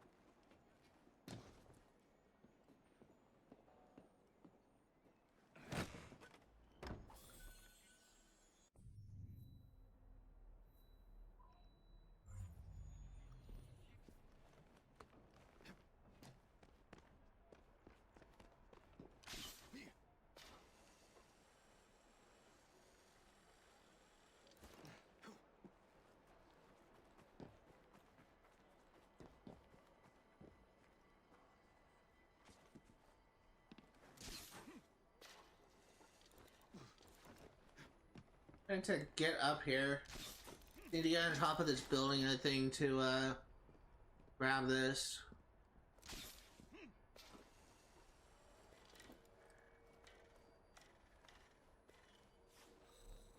There you go. Probably not conventional, but I got the job done.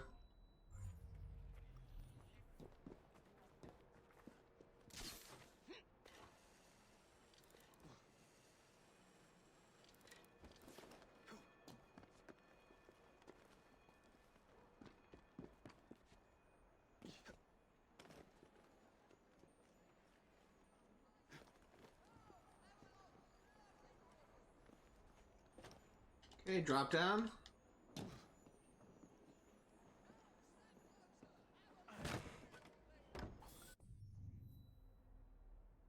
Like I've been noticing, like, for a while that there's kind of like a weird, really weird filter.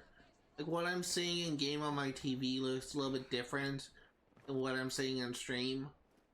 I don't know why it looks different. It's like there's like a weird like filter where it kind of makes everything look a little bit duller in terms of color. Like, obviously, I think that one of the main reasons I think it is, when I think about it, is the fact that I'm playing on like a 4K TV. And I'm essentially watching this on like a HD monitor. That could be why it looks different. I didn't really think about it until it's brought up. Actually, not really a 4K TV, it's like a Ultra HD.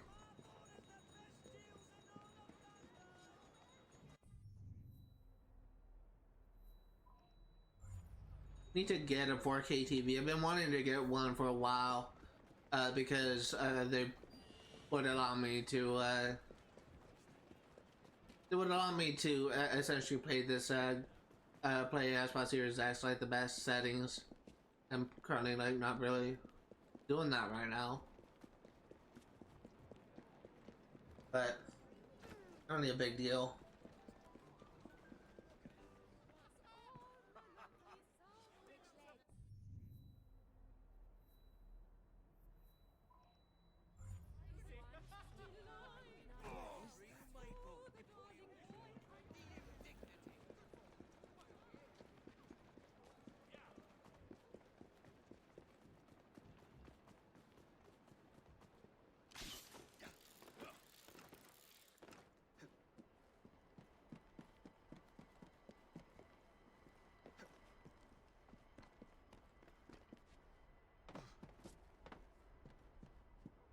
Let's see if we can line this up right.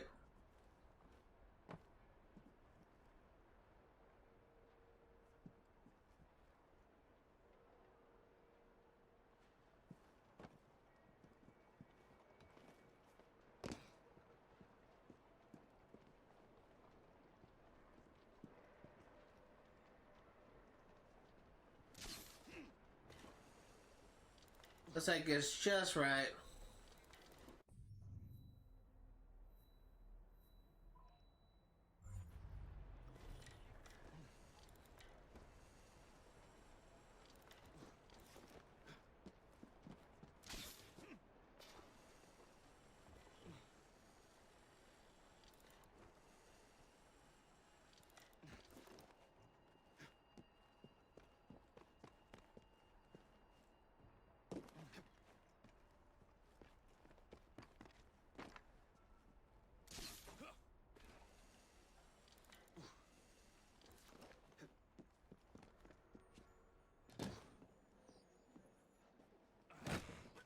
Okay, we're almost done here.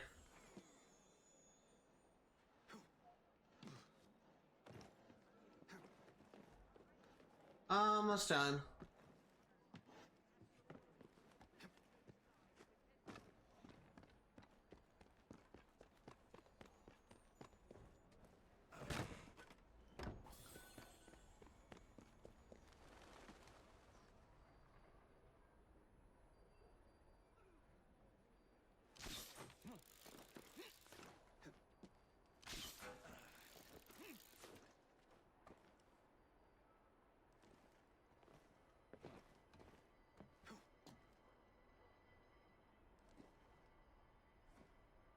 And it's here. Well, it's been a long time since I've seen this amazing game. Thank you for the follow. Don't know how you pronounce your name. Sluice? Thank you for the follow. It really means a lot to me. Been playing this game for about 6 weeks now. I just finished doing the collectibles of this district. Fortunately, you caught me near the end of this stream. I'm getting ready to wrap things up right now. Because all I'm going to be doing is going to Rouge's Vault to deposit the collectibles, do some gang upgrades, and then I'm going to be ending the live stream. But I appreciate the support, nonetheless.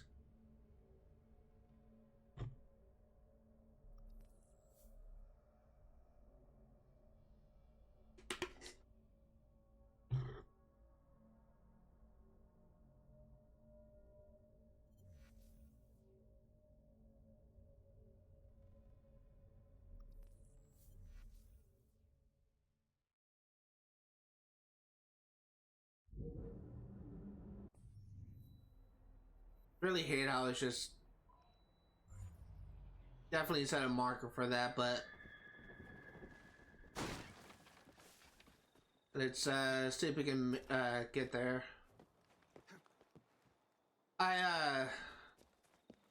Very possible that probably within the next 2 or 3 streams they'll probably take over all of London. We pretty much will only have like the story missions left to do. Right, I've been going.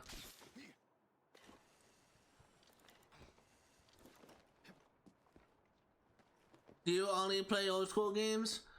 The games I cover on the channel are in general like older games, but they're games that I have started but never finished when I was younger. So this is one of the games that I actually beaten once before on PlayStation 4, but I've never actually 100% this game. And so this is like a key example of like a game that I started but never actually finished. But typically like the games I cover are older, but I do kind of cover newer games every once in a while.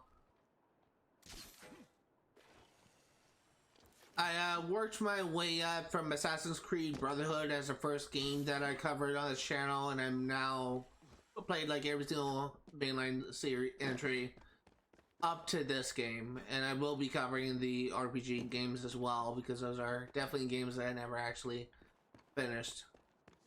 But I guess except for Assassin's Creed Odyssey, I did 100% in Platinum Assassin's Creed Odyssey. But kind of want to a couple gaming projects I have on the channel.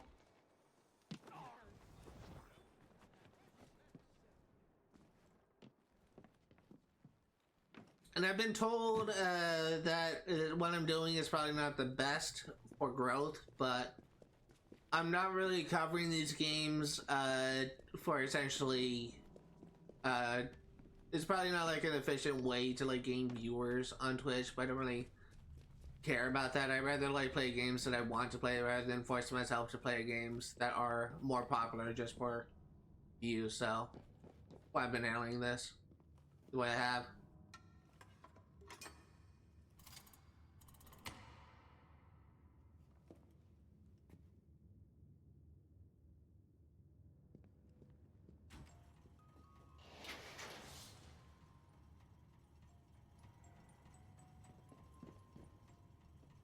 Look, I swear to God, look, it looks like that's an outfit for Evie.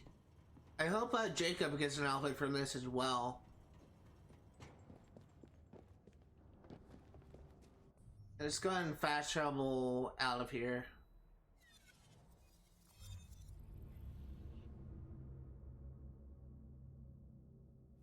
And we'll check out the gang upgrades. Can probably like buy a couple of them.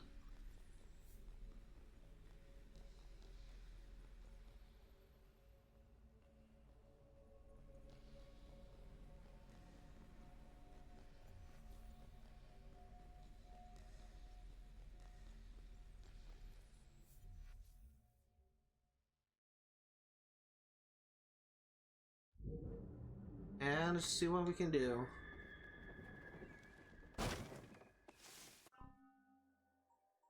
Gang upgrades. Have 29,000 to play around with.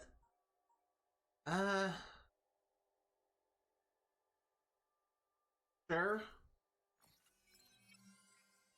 More damage is definitely nice, and I'm not gonna get that just yet. That'll pretty much take everything I have.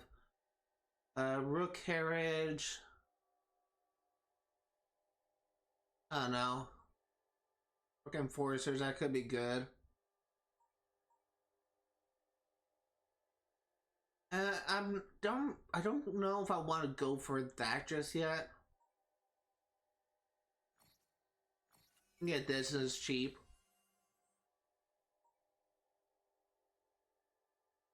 And this actually would probably be good for an achievement. There's an achievement for like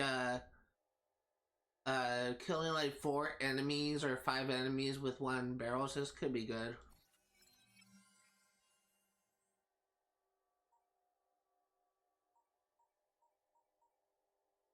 Citywide craze, sure. There you go, who's that darts cheaper?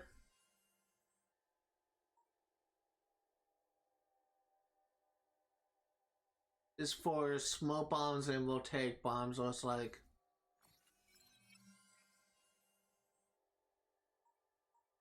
I actually get a lot. I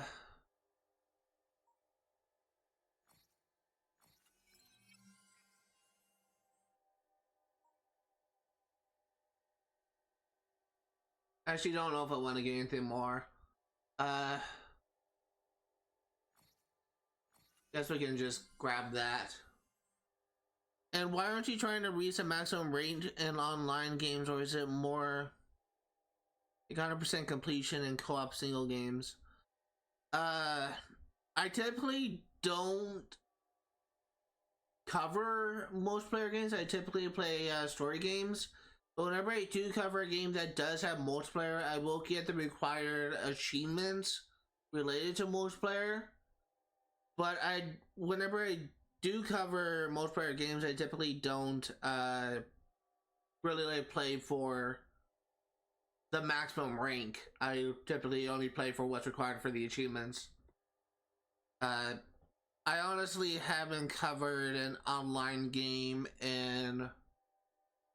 This is the last time I did that.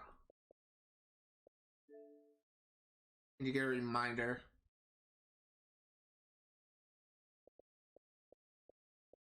Yeah, I honestly don't know when the last time I covered an online game. It's been mainly playing like story mode games.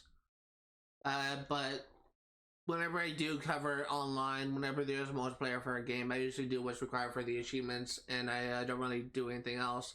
That's mainly because I don't really want to spend any more time on a game than I have to. This thing is not just for 100% in game statistic, but it's for 100% in achievements as well. That's what I'm primarily focused on. But I think that's actually gonna do it for right now. If you are remotely interested in what you see today, all the games I cover on my channel will be for 1% completion. I'm going to be streaming Assassin's Syndicate yet again next Sunday, 1 p.m. to 5 Pacific Standard Time. I'm going to be streaming Sim Street Pets at 1% completion on Fridays, 1 p.m. to 5 Pacific Standard Time. And I'm going to be streaming Kingdom Hearts Chain of Memories for 1% completion on Saturdays, 1 p.m. to 5 Pacific Standard Time. Additionally, if you want to see for additional information, I am now officially a published writer, and if you want to see some of my creative work, on Thursdays, 1 p.m. to 3 Pacific Standard Time, I'm going to be reading and discussing and analyzing my recently published creative work. For those curious, my master's creative project, was published by my university, which you can read for free at scholarworks.com. But that's going to do it for today. Thank you guys for watching, and I will see you all next time. Hello everyone, my name is Zach, and welcome to another post-stream session where I go over all of the new entries for the database. Actually, I have quite a bit of stuff to take care of, so let's go ahead and get things started. First and foremost, under Conquest activities, we have some new entries here. Harvey Hughes is new. First Snatcher, briefing. Harvey Hughes grew up in poverty, denied the luxurious life he felt he deserved. In his pursuit of fortune, he quickly eschewed hard work and found that money came in abundance. If he applied another method, let me reread that. He quickly eschewed hard work and found that money came in abundance. If he applied another method, theft. Today, Harvey gladly shares his wealth and his money easily, promising excellent rates and charging his huge interest. His schemes have forced many desperate victims into the poorhouse. Last known location, northeast of Ludgate Circus. Additional notes, wanted for usury. Maud Foster, Lady Twist, briefing. Maud Foster can run faster than any pickpocket in London. Though not the stealthiest thief in town, she can cut the purse of anyone she chooses and get away without a scratch. Last known location, St. Paul's Park. Additional notes, wanted for pickpocketing. David O'Connell, regular churchgoer, briefing. O'Connell never liked churches. While traveling to London as a child, David was tricked by his parents, abandoned on the steps of a church, and left to fend for himself. Embittered and deeply scarred, he now wreaks havoc on religious ground wherever he might find it. Known for destroying confessionals and throwing explosives at tabernacles, David had always vanished before anyone can catch him. Last known location, outside one of London's churches. Additional notes, wanted for organ pipe theft. Child liberation. Wolfshead Brewing Co. Suggested level 6 brewery. Briefing. Once a rundown brewery, this property was purchased anonymously a decade ago, renamed Wolfshead. While still a major brewery in the city of London, it has attracted a more violent crowd into the borough. They're still constrained to not trigger the alarm. Outer Ridge Manufacturing Warehouse. Briefing. A large manufacturing warehouse. Outer Ridge was saved from the brink of demolition 15 years ago and provided substantial job opportunities to families in the surrounding area. Advertised as a perfectly lovely place to work, the warehouses employs only children these days. Also constrained to not trigger the alarm. Spindles and Looms Warehouse. Briefing. However successful, Spindles and Looms has always aroused suspicion in its neighbors. Not only do young children seem to gravitate to the factory, but neighbors complain that the mill's machines run late into the evening and sometimes all night. Spindles and Looms is notorious for keeping poor documentation, troublemakers, given the frequent reports of missing workers. Troublesome, given the frequent reports of missing workers. Optional constraint to not trigger the alarm. And this is all old. King Stronghold. Field Lane, the City of London stronghold. Briefing. Once home to an infamous black market, often overlooked by the police. Field Lane now belongs to Bloody Nora, chief of London's City of London borough's head gang leader. The borough was one of 3 controlled by the Blighters. Multiple directives burned the Blighter heist plans, stealth killed the stronghold leader. Black Swan Yard, a City of London stronghold, briefing. A stronghold on the River Thames, Black Swan Yard was so named for a prevalence of mute swans, whose pure white feathers has been tainted by the soot and smoke of industry. Following a number of failed development projects, the site was abandoned. It was then that it became a base of operations for Bloody Norris Blighters, one of 3 in the borough. Multiple directives: do not let the lookouts call reinforcements, stealth kill the stronghold leader. Rosemary Lane, City of London stronghold, briefing. Known for being the dirtiest and beastly alleyways, a section of Rosemary Lane slums were knocked down to make room for a Blighter stronghold. Under the leadership of Bloody Nora, the stronghold is one of 3 in London Borough. Multiple directives: freeing, protect captured rook, stealth kill the stronghold leader. Templar Hunt. The Slaughterhouse Siblings, last known location, a pub in the City of London Borough. Briefing: the last brother and sister duo in London, Charlie and Big Pete, are known as Slaughterhouse Siblings. The siblings are from a Templar family dating back decades, hired to punish those in debt to the Templar Order. They often leave their victims lying gutted, their innards replaced by with those of exotic animals. Cain and Abel have Charlie kill her brother.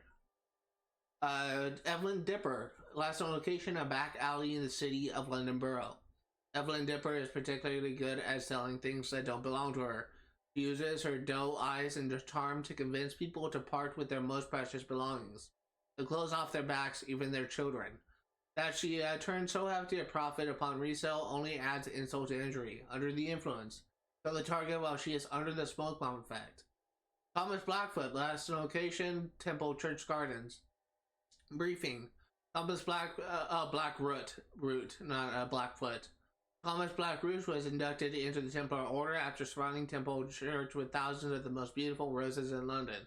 One wonders if the Order knows he achieved such beauty by enriching the soil with the blood of his victims. Funeral service buried the target in a nearby grave. And that is it. Gang War.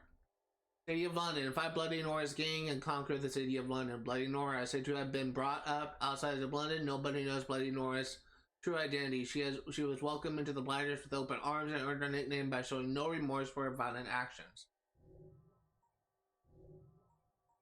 Secrets of London. Secret London as Secret number 11, City of London. The spirits white as lightning would on my travels guide me. The stars would shake and the moon would quake whenever they espied me. City of London, Secret number 17. When I won province with Humphrey, I sup, and when benighted, I repose, and pause with waking shoes, yet never am affrighted. City of London, Secret number 2. Where I do sing any food, feeding, drink, or clothing. Come, dame or maid, but be not afraid. Poor Tom will injure nothing. Secret number 2 and 3. Just gonna spit a little bit.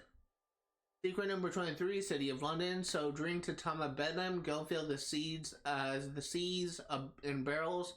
I will drink it all, well brewed with gall, and maudlin drunk I'll quarrel.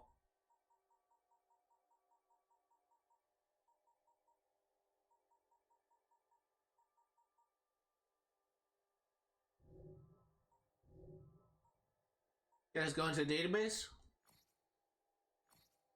You have locations. City of London. Bank of England. So the end of the 17th century saw the nations of Europe pitted against one another in the 9 Years' War. It was an expensive war for England, and after suffering a significant naval defeat at the Battle of Beachy Head, King William III couldn't afford to rebuild their navy.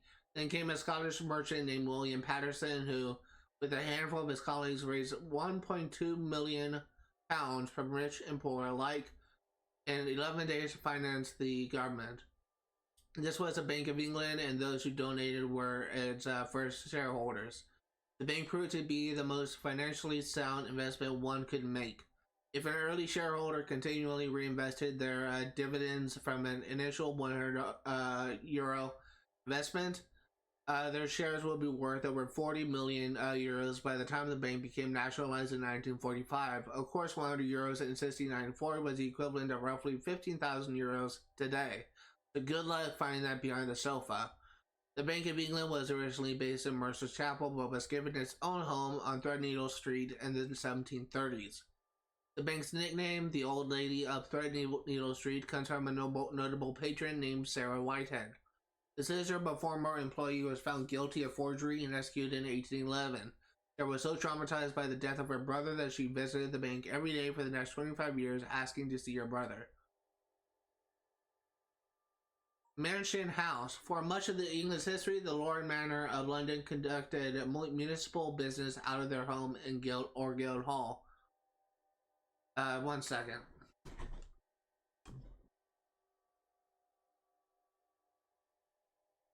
Want to just fix that.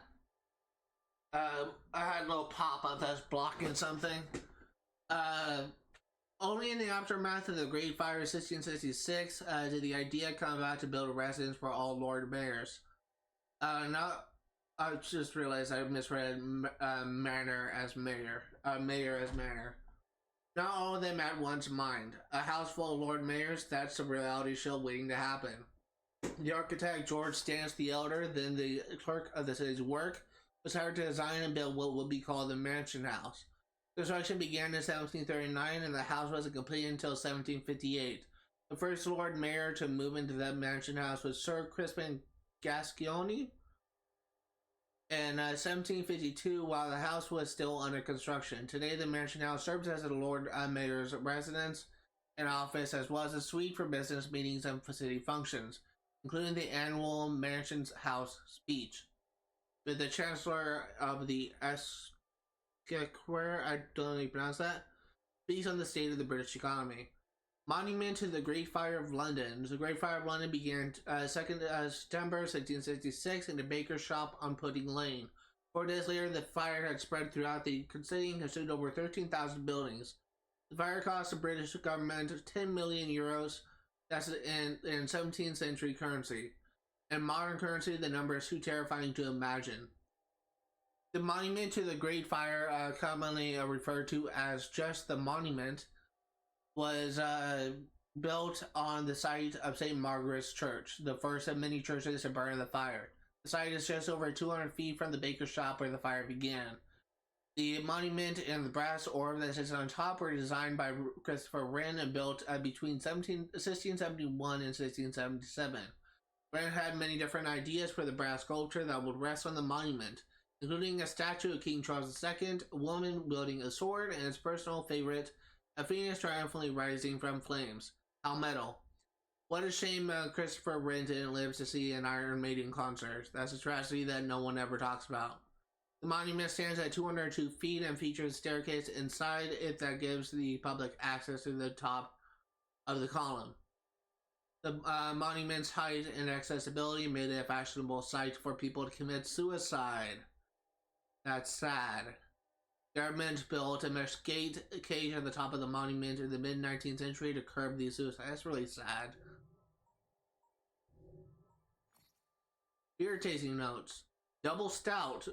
When one stout absolutely will not do, this one starts strong with a nose reminiscent of fag ends and burnt bacon. Fag, for those curious, is a British euphemism for cigarettes. Sean is not referring to the homophobic slur. But surprised with the taste of hot mud, a cheek after note of coal fire rounds out an overall flavor profile can best summarize as London sweatshop.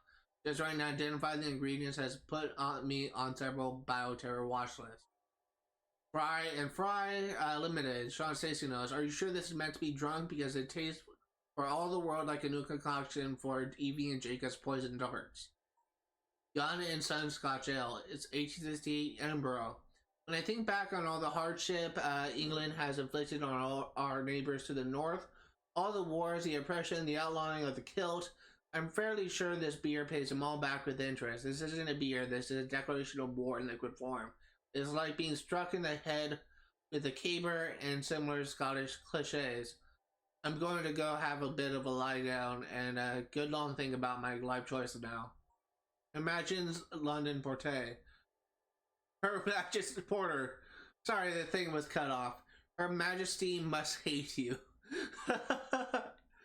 The Mariner Logger. Are you having a laugh? Are you deliberately altering these sense memories so they all come up tasting vaguely absturgeon and dark tears of a recently divorced plowman? Your Rebecca put you up to this. This can't be right. This was the apex of the London beer industry. Before Belgian conglomerates and lowest common denominator microbrews. It can't actually be this dreadful, can it? Oh my god.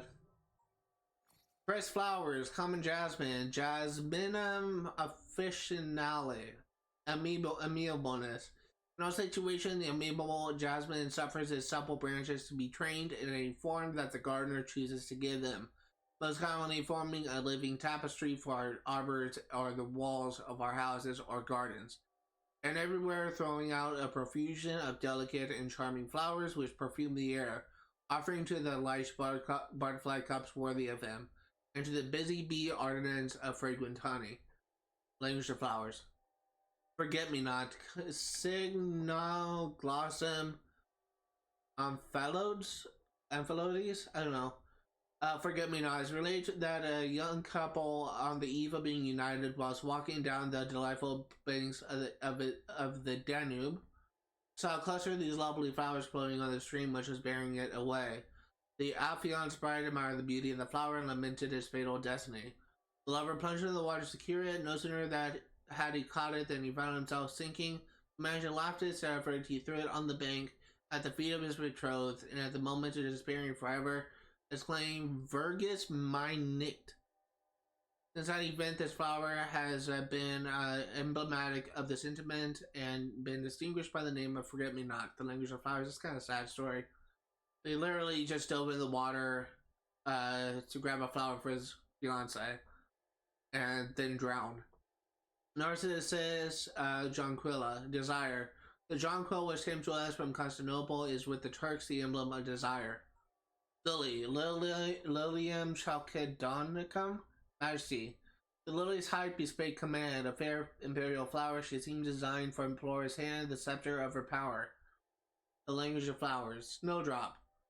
Anemone sylvestris, hope. This firstling of the year may not inaptly be considered an emblem of hope. Apologies for my dog just being an idiot. Illustration number 1, a communist room near Leicester Square. Casting a cylinder for the new Albert Bridge at Chelsea. New Year's dinner at the Great Queen Street Refuge. A street in ruin. Going to the morning performance, why is performer spelled that way, of the pantomime. The astronomers waiting for the eclipse. Wall of Romulus, Porta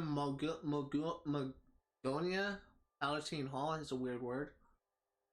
The royal bodyguard searching the vaults of the House's apartment before the opening of the session. Specus of Aqueduct in the catacomb of St. Priscilla. $1 million of money. Okay. And last but not least, present day.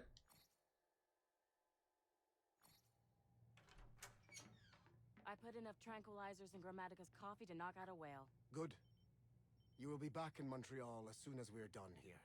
So the only question is, who's getting shot in the face? Of course. Okay, let's do this. Master Berg, explain yourself. How the fuck are you up and about? Please. I shit better drugs than whatever wicked you spiked me with. I take it this isn't an official Sigma Team mission? Juno has an entire cult of worshippers under her thrall. The inner sanctum may not see a threat. I do. Sigma Team's been disbanded. You've both been reassigned to the Phoenix Project, and yet here you are, defying orders by breaking into my facility and trying to interrogate a precursor. I know I liked you for a reason, Berg. Proceed. Thank you. I'm Consus, the erudite god. Tell me everything you know about the one called Juno. Juno. Schemer. 3 centuries after my death, she found me. Usurped my work. Used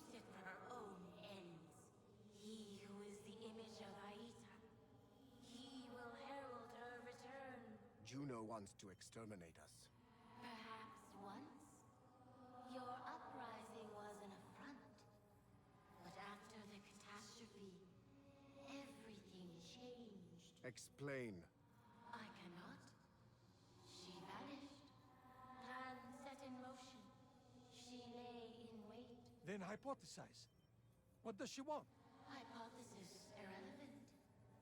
Civilizations crumble. Flesh decays. Everything is impermanent.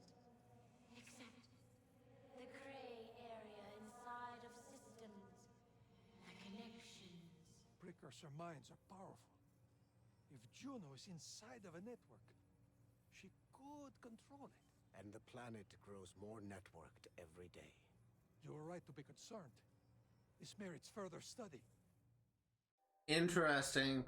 So this is another plotline that I'm pretty sure was dropped. Like, I don't think it was ever really brought up in the recent games, but it's interesting how essentially like Juno has control over the internet or something. I think in this game, like I think in the previous games, I think it was actually brought up in Assassin's Creed Unity as well as this game. You know, it's called the Gray. I think it was actually first brought up in Black Flag, actually, in the modern day.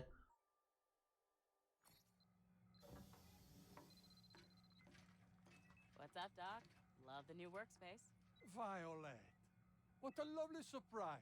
Can't stay. I'm just here with a special delivery. Oh.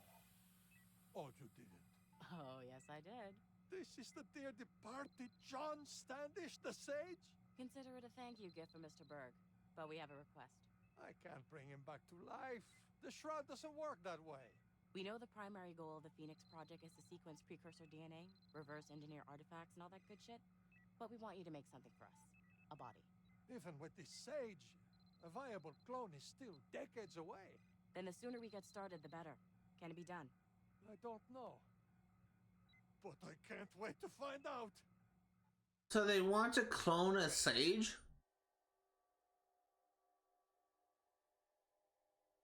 That's interesting.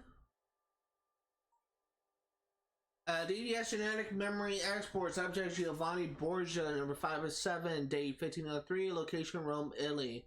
Your mind is damaged, child. You dream a dreamer's past. Lives that once were surface again. You must sink or you will be lost. Dreams of the cavern again. Something just kind of flashed on my laptop here. I run my phantom hands along his walls. I recognize every flaw. There is writing here, but I cannot read it. Carved into texture, burned into shadow, answers unreachable within my slumber. I am flying without form. I am the wind. No, I am upon the wind. Pulled away from the city, across field and forest. Once again, I study my path, though I know it will be lost when I wake. I hear them, warnings, prophecy, doom, nightmares. I am needed. I need. I see a face. It is my own, and then it is my father's. My Caesar. The flesh upon his skull, picked apart by carrying birds. Cleopatra and Caesar kiss. A Roman burns. I shout to Caesar, turn around, turn and save your people. 23 blades, 23 keys. Excess information easily shed, unimportant, irrelevant. Giovanni, number 67, day 1503, Rome, Italy. We drop to our knees, our breath catching in our throats as we try to grasp the spectacle before us. Giovanni is dreaming, Brutus is awake. The same Brutus. This same cavern has haunted our dreams. We have spent countless nights exploring it in our sleep. We were compelled to find it. It is here that we will hold our council. Here we will plot the downfall of our enemy, our friend, our papa, our dictator perpetual. 40 of us, each ascender, one child a dreamer, each laboratory, each assassin. The first council has ended. Our problem is clear, our response undetermined. Caesar moves away from the Senate, placing his trust in foreign rulers, adopting the ego and pomp of his Egyptian whore. Caesar moves away from his family, leaving Giovanni at the mercy of his mad dog. Caesar refuses to rise when he addresses us and scoffs at our concern.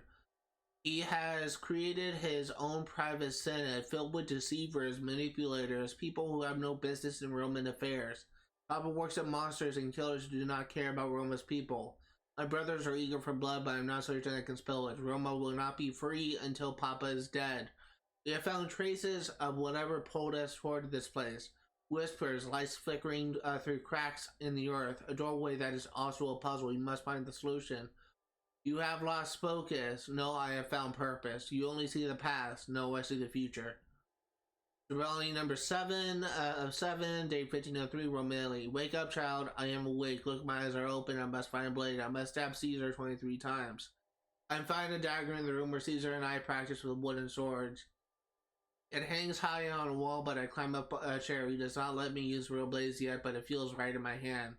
Today, the Ides of March. Caesar will be in the theater of Pompeii. I sneak down the hallway. Cleopatra is asleep in a room. This is fantasy. Thing. The other senators are not here. We had a plan. They must be afraid. I will go alone. Caesar is snoring. I am small, but I can kill him into sleep if I am quiet. I lift the dagger and look at his face. Papa? Micheletto grabs my arm and pulls me from the room. I try to cry out, but he covers my mouth. I did not mean it. Please just let me go. Pain is temporary. The DDS recorded Giovanni's dreams fascinating. Remind me to talk to Melanie about dream simulations as a potential entertainment product.